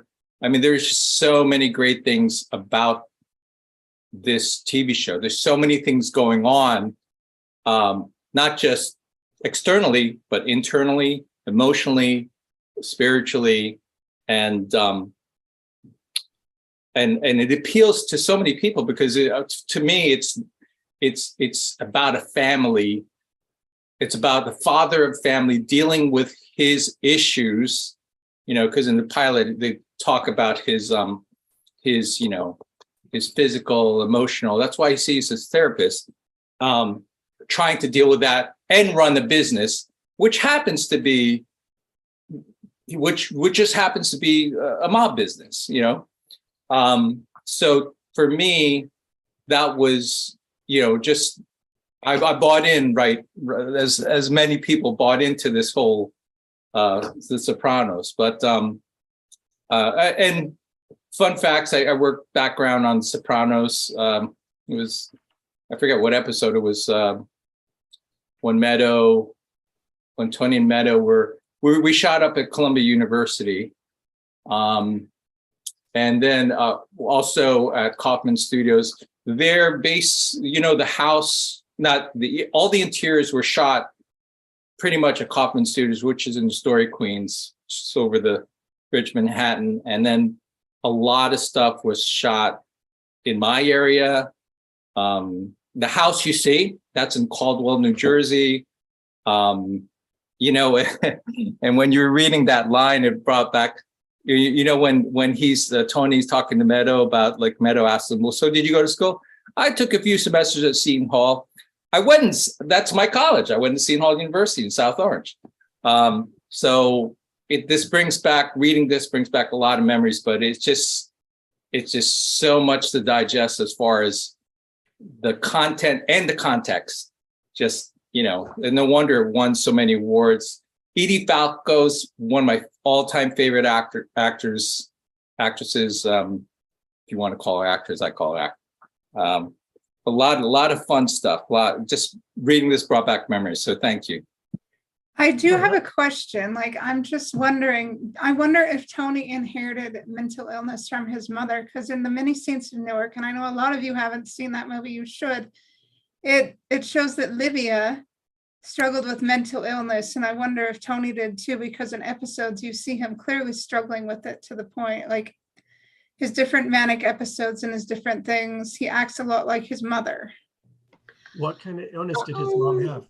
Like, I believe it was schizophrenia. Yeah, I never got that Tony was schizophrenic. I think he's the product of that weird combination of toxic love in a family. He grew up with, like, I mean, this is the family business. His uncle is in it. His father was in it. A lot of his family members, going back at least till they, since they arrived in the country, were a part of this, because this was, as he said, there weren't a lot of options for Italians when they came over. I mean, that is why. Well, slight spoiler, just very slight spoiler. His father actually spent a few years in prison because of the family business. And so he was left in the care of his mentally ill mother and his sister and some relatives. So Livia had schizophrenia, and it was confirmed, and it made her very manic at times, and it made her very normal at times, and she was without medication. I don't doubt it, but she was also extraordinarily manipulative. I mean, that woman was Lord, just yes. awful. That was the thing, though. Tony seems to suffer more from a combination of culture conflict and, for something more diagnosable, he's suffering from panic attacks. I mean, he's literally constantly struggling with the balance of, this is the life I'm supposed to have, this is the life that I grew up in, and this over here is the life that I want. He loves his family. He's a husband, but he's a chronic cheater. He wants to have like a good relationship with his kids, and yet he's in the mafia. And so he's balancing the family, capital F, and the family, his family. And I think that's a lot of pressure to deal with. He's dealing with, like, you're fighting a stereotype, you're playing into a stereotype, you're steering into the skid of, like, this is what I grew up in. I mean, he's just dealing with a lot, but I think that's what led to probably, like, to an extent, an anxiety disorder. Yes, but I remember episodes where short answer, no, I don't think it's the same. I don't think it was inherited. I think it was probably, you can develop panic and anxiety disorders that are not inherited, that are not technically clinical. Okay. They are things that you develop as a result of, like, they're not necessarily an inherited biological, there we go, it's not necessarily a biological thing. It could be an environmental thing, which I think is more it.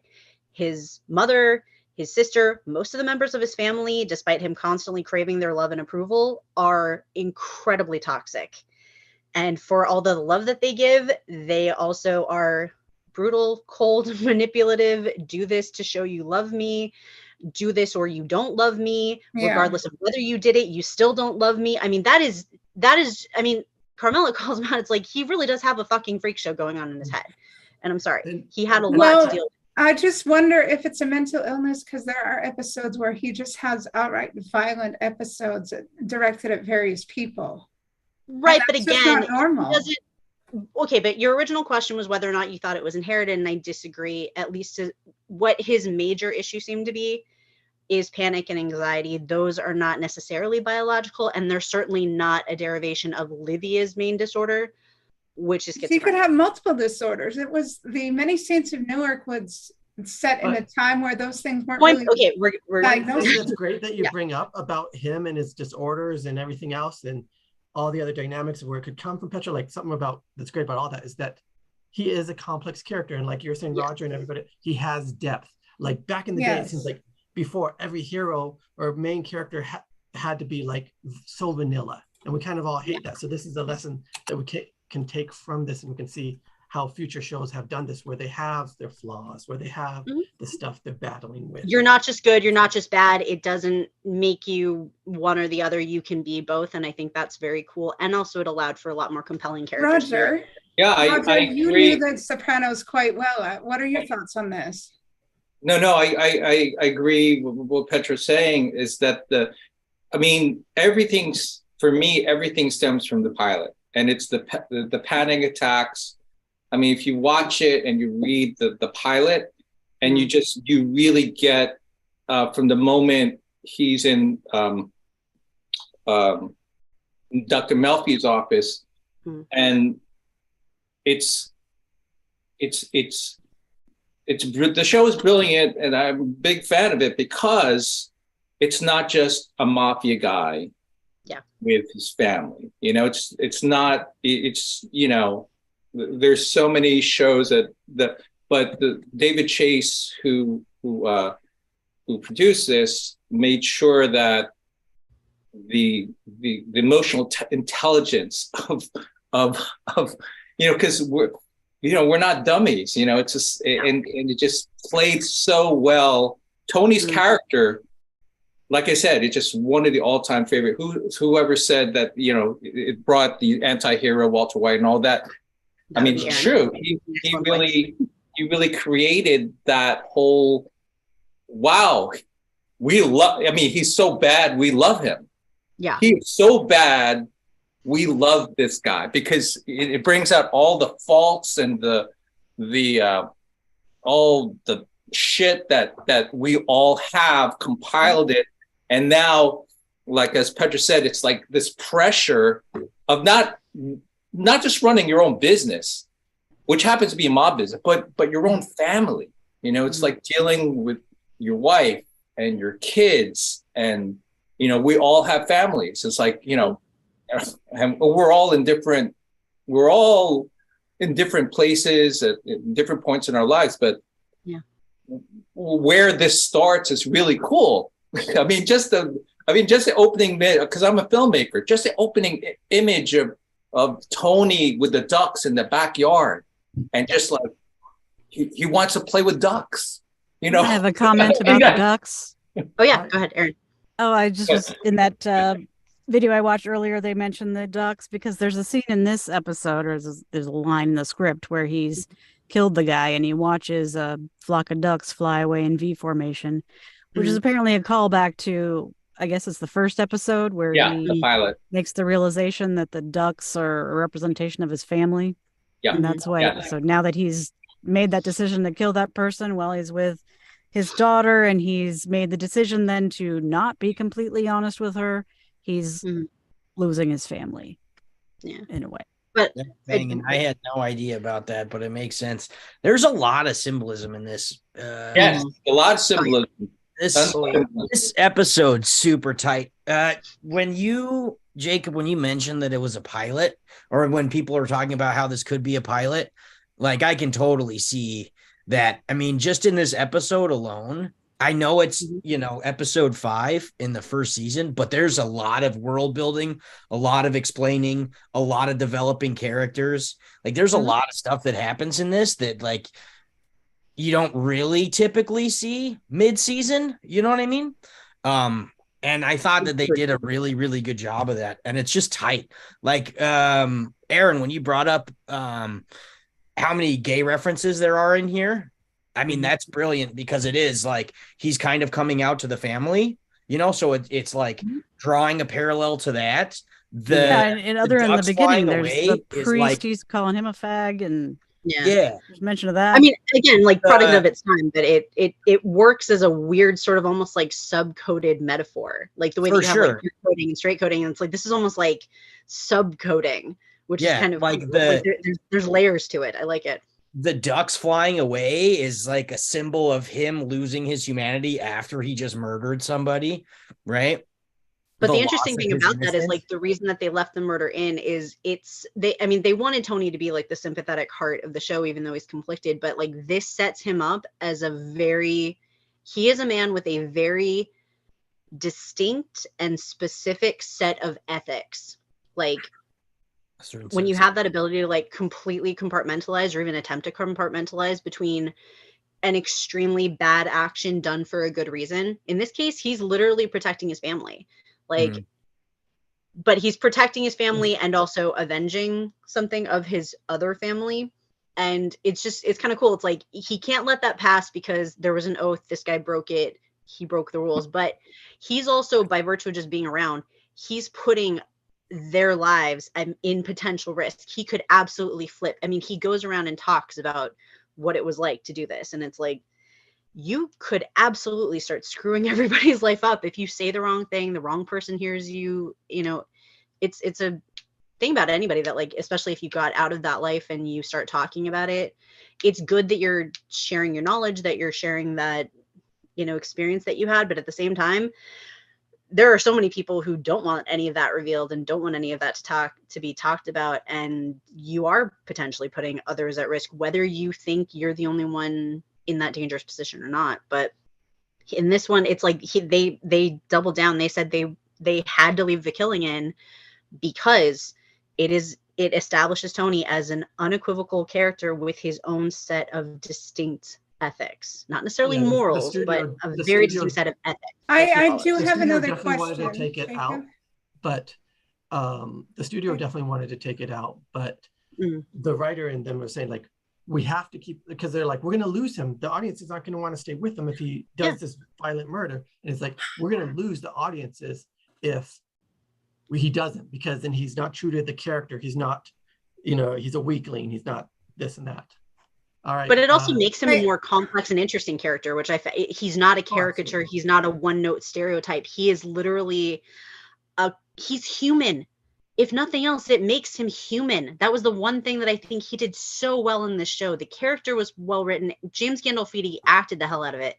I mean, he's human. This is the definition. There was one ad. I'm so annoyed that I don't still have it, but it was in, I think, 2001, 2002. It was sometime right around season 3 dropping, but it was an ad, and he's standing there, and it's like there's a highlight on the ring and a highlight on the cigar, and on the gun, and it said Tony Soprano, the ultimate family man, and family was capitalized. And I was like, I like that, but it kind of does denote what his character is. And it's like, if nothing else, he is human. And I think that's why so many people were able to relate to him. And I'm sorry, Heather, we've talked over this twice. What is your question? No, I'm just wondering if Meadow eventually, maybe she does a little bit in this episode too, desensitizes herself to what her father does, because later on in this series, she literally ends up telling her father things that she knows is going to result in him and his buddies doing things to the people who are involved in what she says. Like this one episode, her soccer coach ends up messing with like one of her friends inappropriately, and so they go deal with the coach, and he ends up getting out of town, and she's like so afraid he's going to kill him, but he doesn't end up killing him, and the soccer coach ends up moving away. So she knows that her father's usually going to intervene in situations, and yet she tells him these things knowing what he's probably going to do, but she's like desensitized to his true thing. And she's like, oh, he's my dad. I trust my dad. This is my dad's thing, but he's my dad. So in a way, she's like desensitized herself to it. Whereas I wasn't. I was just going to say, I'm going to go back to what I said earlier. I don't think it's desensitizing. I think it's compartmentalization. You have boxes that you were able to put things into, your emotions, your reactions, your whatever, your relation to things. And I think that's what helps sometimes. Anyway, so like, whereas Carmela is diving deep into her religion and this inappropriate, very long affair that she has with Father Phil, and AJ is pretending to literally go floating face down in the family pool, which he does in later episodes, and acting out to the point where he has to go and get help from like military school and counseling and all this other crap. They are all reacting to this thing with Tony differently. And Livia is very manipulative towards him, and Janice does inappropriate things as well. She gets involved with a friend of Tony's to the point where he beats her, and then Tony ends up killing him. In the season, in the series, we don't have to cover all of those, but yeah, but everybody reacts differently, and yes, it's just everybody has a different reaction to Tony's things, and it's just, I don't know why people don't just in this series talk to each other and talk to Tony like normal human beings. That's a very screwed up family. And that's a lot of families, and that's what There's a lot of there's screwed up families all over the place. This is just one of them. And in a lot of Two of them actually. so people, a lot of like most probably maybe have issues and stuff, but in a lot of film and stuff, if people did everything they're supposed to do, and right, then there's going to be no conflict, there's going to be no drama, everything's going to be smooth sailing. Nobody's going to want to watch it in most cases. Sorry for all the spoilers, by the way. It's interesting. I've been watching people, and it's amazing how many people have the exact same goal in mind when you watch them talk. They'll have the exact same agenda or the exact same thing that they want to get, and they can't see eye to eye on how to get it, or they are speaking around each other, you know, because it's like a power dynamic. One person has to be right, and the other person, you know, the other person has to be right. And so they'll like almost talk themselves out of achieving the same goal by trying to play that power dynamic or trying to be the smart one, or, you know, it's amazing how often that happens. And that's kind of what you see in a lot of these dynamics. You're like, dude, both of you guys want the same thing, but in reality, in life, I mean, there are those miscommunications. I mean, that's like the essence of family therapy, right? Like everybody wants to feel loved and heard and accepted, and, you know, but nobody feels that way. So they go to therapy for it. You know what I mean? So, I mean, it's just part of the dysfunction in human communication, you know? Well, therapy doesn't always, sorry, Roger.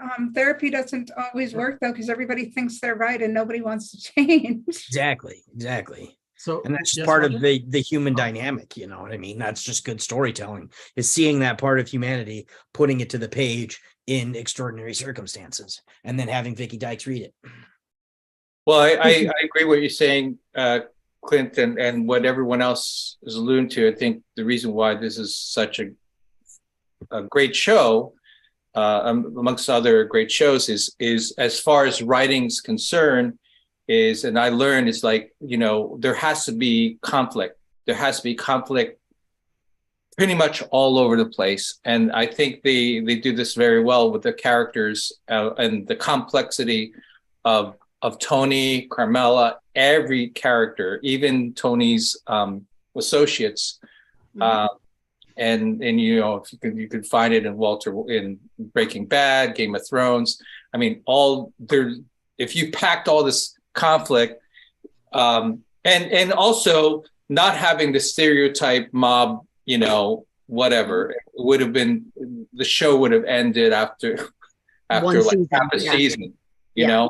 So it was brilliant, brilliant writing, brilliant acting, and just the complexity of the characters and the conflicts, like just loading all these conflicts. I mean, Father Phil and Carmela, you know, just in this episode, Meadow and Tony, you know, the Peters. So it was a great episode because of the conflicts. Yeah, it's interesting when you read the B story, which is, you know, Father and Camilla. I mean, that literally, if you were to cut out all of the scenes and put that together, I mean, that it literally looks like they just sat there and wrote that one scene and then figured out how to break it up and put it in there and use the tension of that was built from that scene and use it when the A story kind of subsides a little bit and plug that in. And then when the A story starts heating up, then to separate it with some of the slow parts of the B story, you know, it's a good intercut. Yeah. But I mean, it doesn't look like they wrote the script front to back. It's like they like wrote the A story, then they wrote the B story, and then they just kind of synced. Yeah, they just spliced it in and put the act breaks, and really cool. Yeah. I cannot remember who came up with the metaphor, but there was somebody that said the parts of your story should be like a deck of cards. You have suit A is like your plot, and then the other suit or whatever, and eventually you shuffle the cards, and that's the order of your story. And I thought that was I really like that metaphor. I think that's probably what they did. They had like this perfect through line of like the 12 hours that Father Phil's over there, and then they have all the stuff that's going on with like Tony and Meadow and all the stuff that's going on over there. And then they just kind of went, and that's our order. And it was I good. wouldn't say random. I would say like every time you have like a cliffhanger or you leave something that you want to see more, see how it works out, then you can switch to the other thing because you have that tension there. And then you go back and like, I have a quick question. This is the first TV script that I've read other than like South Park or something. But I noticed there was a lot of page breaks and blank pages. And usually, right? And omissions, I noticed that too. Yeah. Well, the omission, that makes sense because you're just like, we're done with that. And I think we've seen that on some of our other scripts as well. But usually it's like page break at end of scene 1 and end of scene 2, right? And then the end. But there was a lot of times where you think that would be the end of scene 1, and then there was another page break right after that. And I'm wondering if that was more software and revisions saying like, that was the end of this. We're cutting out. We added a couple pages, and because of that, we created half a page in the revision, or if there was a reason for that. Oh, like when there's like that gap and stuff that happens sometimes. Yeah, there were a couple of scroll. Yeah, because usually what you'll do, right, is you lock in a 30-page script, and then you need to add a quick scene to develop something that goes on page 25B or 25A, right? And so you're only adding in half a part of the page. And so I'm wondering if that was it, or because I haven't really seen that before, and maybe that was just part of the. If I can interject, I have been reading a lot of scripts lately.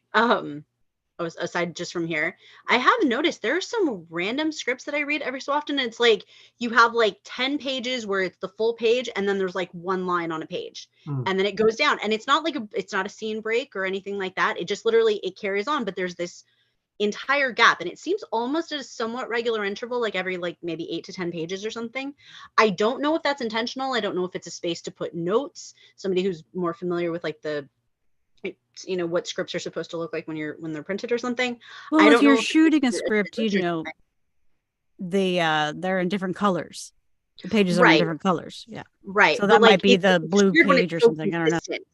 As to be noticeable, it's just like it's like you have like one paragraph or like in some cases one line, but the speech continues, the scene continues, whatever, immediately on the next page, which is full top to bottom, and then it's like another couple of pages later, there's like one little section, and I'm like, and it seems that was happening in this one too. There's like some weird little jam bits almost that kind of like sometimes what happens is you want to, when you're in the production stage, you lock in the numbers. Right. So a 30-page script, you lock in that this is what 30 pages are. But when you go in through the rewriting and you're like, oh, we need our character to say a little bit more. We need this description to be in here. Like let's say, for instance, the Anthony Hopkins priest scene, right? Like that scene was definitely there for a reason. That movie wasn't just getting plugged because it was from the producer. I mean, there was like a reason why they used that one. And let's say, in the writing room, everybody's got their script, but they're like, we need to add this because it's going to add a little depth and more complexity to the scene. Yeah. Then somebody writes that in. Instead of reshuffling every page after that, it just comes in as a 25B or 25A. And then you add that one little line, and then that stays there so that when you're doing your table reads, you're like, all right, page 27, and you don't have to reprint out a script for everybody. You just say page 27. Roger, I do more TV writing now than script writing. I mean, screenplay, and I know that after on your act breaks, if it stops in the middle, then that's where it stops, and then you go to the next act.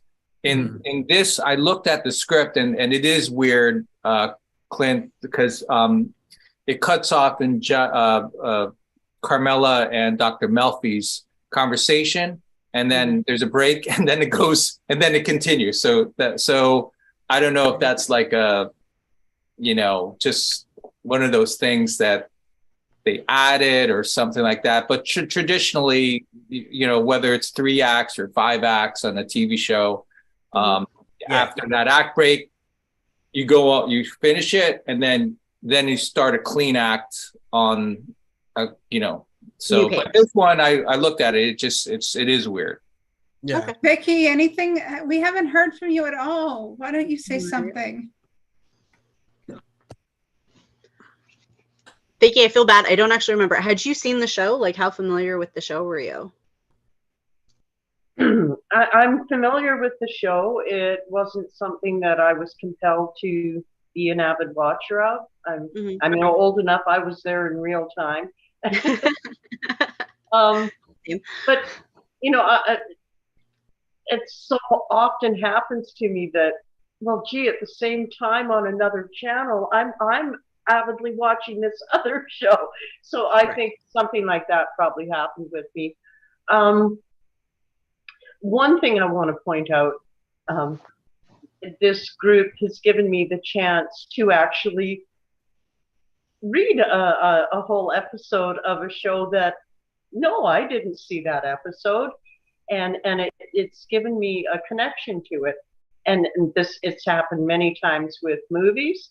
So, it's given me an opportunity to say, hey, why did I miss this during that period of my life? And I appreciate the fact that I now have that in my head, and also the experience of reading the different characters that, who gets to be Salieri, really? Right. Yeah. Me. It was such a great role for you. Honestly, you just. I so enjoyed that. Yeah. So, it's the same thing with reading this tonight. It was really enjoyable. And I pointed out the humor. I found myself laughing inappropriately in places, but it was also, it was funny. Everything about The Sopranos is inappropriate, but you can't help but laugh at it.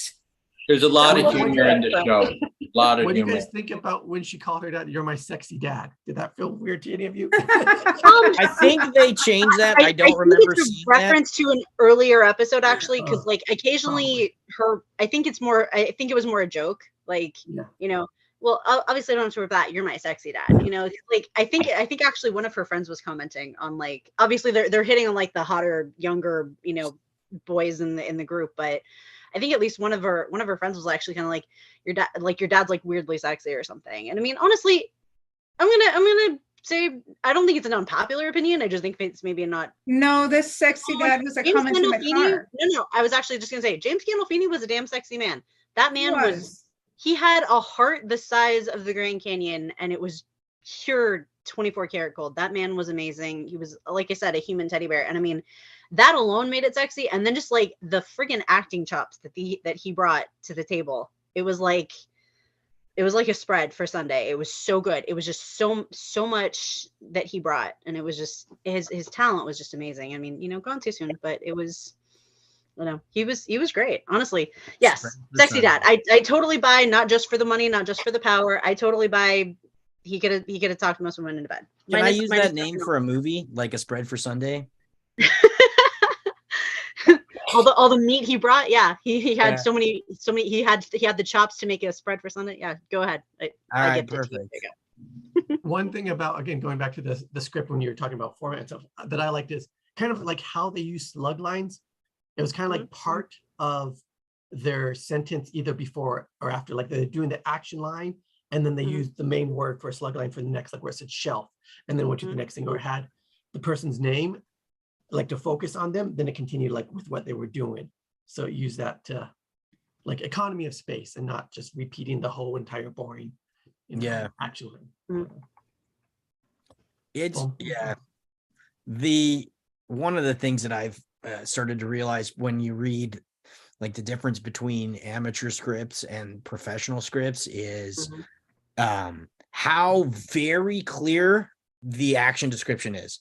Like when you read the action description, you can see exactly what that scene looks like, exactly what those actors are doing and how it's there.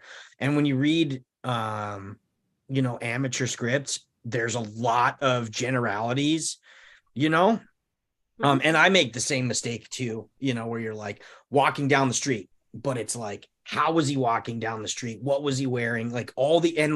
But making it super, super tight. And when you read the action descriptions on this, when when Christopher's pulling up to the rain or to the payphone in the rain, It's And exactly what he jumps out, he like almost runs for it, not just because of the weather, but like to make sure he catches the call. and all of that's in there. It's not like here, let's just loosely say he's out in the rain and he pulls up to answer a phone. It's like it's raining super hard, he rolls up super quick, jumps out of the car. It's very concise and clear how what exactly the scene looks like.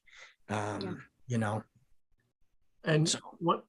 one thing we don't read a lot in here, because it might be hard to everybody go on top of, is the parentheticals. And this one did have some that like really change how the meaning of something. So like if someone didn't read it along with us, they could have missed it or filming like during the mom and the father, the pre-scenes, like I wrote down one that like she looks at Phil like in between a scene, and that look has the meaning to like show like the subtext of what's going on there. And like without some of that, like it's not even an action line, it's when I do those sometimes too. I've noticed I put those little like, it's something that has to tie directly to that line. I don't want it as an action. It is actually directly to how that line should be read, what I'm thinking it kind of ties to. But it's little things like that just like they really do without that. And that's why I love reading scripts. I've loved reading scripts ever since I was little, because they give you insight into, or hopefully they should, I always hope that they do give you insight into like what that expression meant, or what that look, was supposed to translate to. Like, what are they meant to be conveying? What's the tone shift here? What's the read like? And it's really cool to kind of see the insight. It's like, I don't know, it's like an elevated insight, like look at the character, or like what's going on, or the scene or something. It's really cool. Another thing I noticed that this script did that a lot of people say, hey, don't do, I wrote down like that, it said pensively. And people are like, nope, go through, take out all your LYs. Like, well, here's a finished script that did have it in it. So it's also one of the most influential in the history of television. So take that, naysayer. Right. What was this, number 2 of all time by in the TV Guide Top 100? But I feel like that's cheating, because they technically did 2. They did one at the end of the 90s. They did one at the end of the 2000s.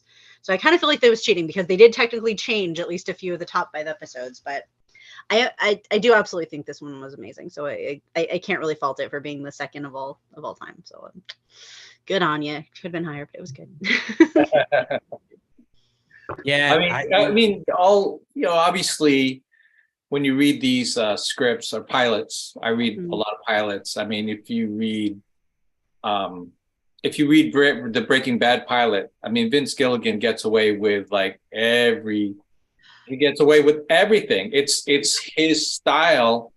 And he got carte blanche, because he's Vince Gilligan. But if it was me, I'm like, they would be like, what the F is this? but every writer's has their own style, and obviously David Chase, I mean there's a lot of moving pieces and to the puzzle, but you can't, not that we were judging, it's just that every pilot will stand on its own depending on who's writing it. And Vince Gilligan with Breaking Bad, I mean, he just broke tons of rules. He broke tons of rules, but it worked.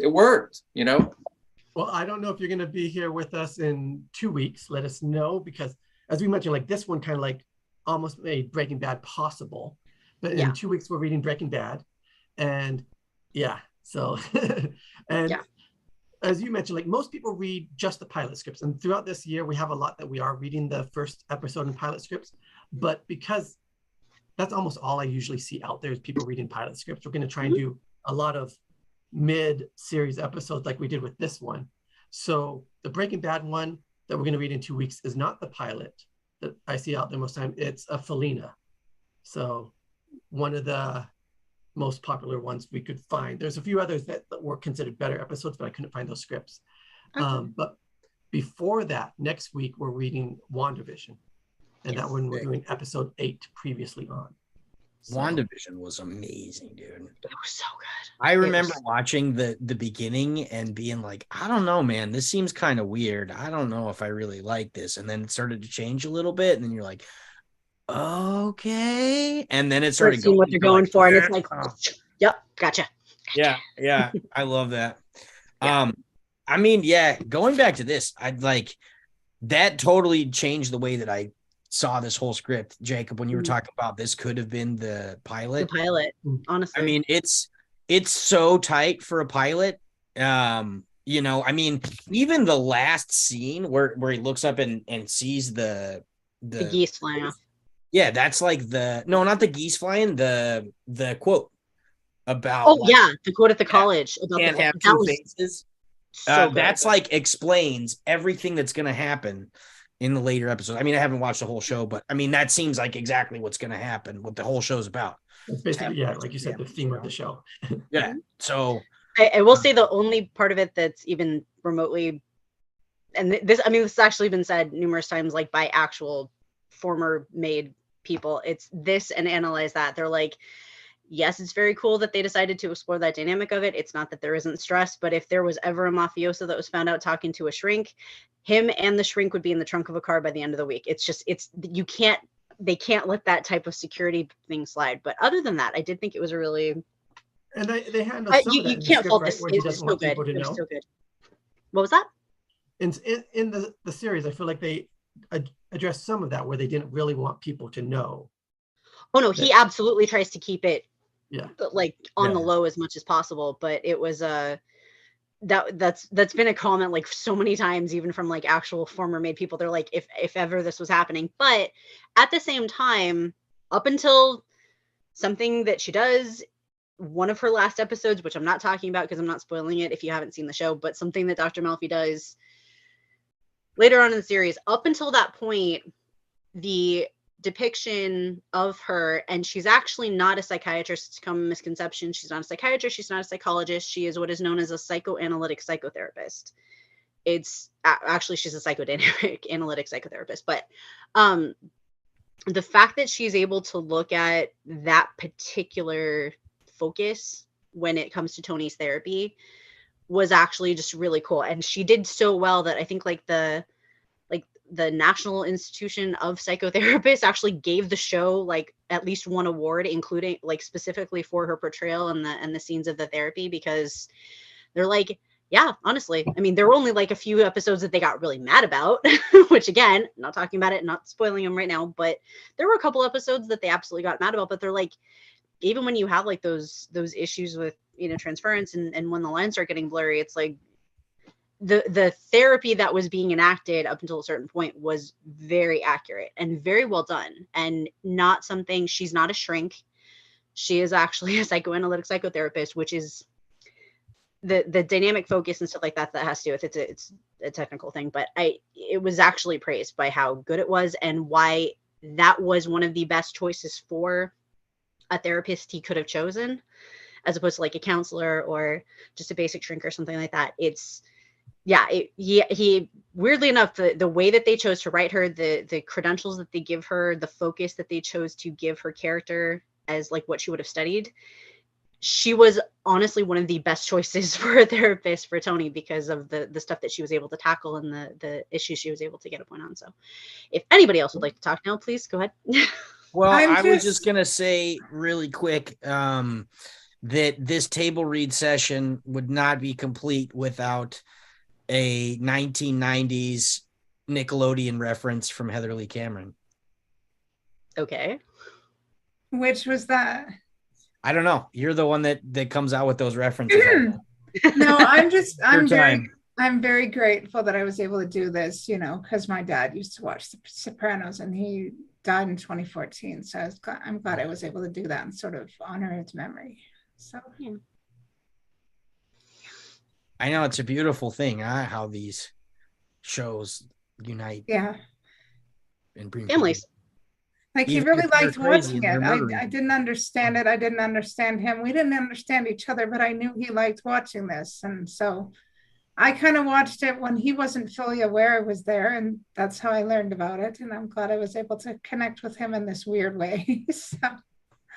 again, more family dynamics. I love it. The show is good. Yeah, and like you were bringing out there, Clint, that like some importance for people creating entertainment, one for people to escape. Can I one that dedicate creates this to bonds or him? memories. Who? What? Huh? I'd like to dedicate this to him, John Robert Cameron, Senior, 1952 to 2014, February 1st, 1952 to October 26th, 2014. Hallelujah. To you. Thank you for bringing Heather Lee Cameron into the world. Aw. Exercise bike. Crank it up to 11. And that almost sounds like a good place for us to call this one, unless others have some thoughts they would like to definitely say before we call it. Oh, yes, and we should also dedicate this to James Gandolfini, who is also no longer on this earth. True. Okay. I hope we did you proud.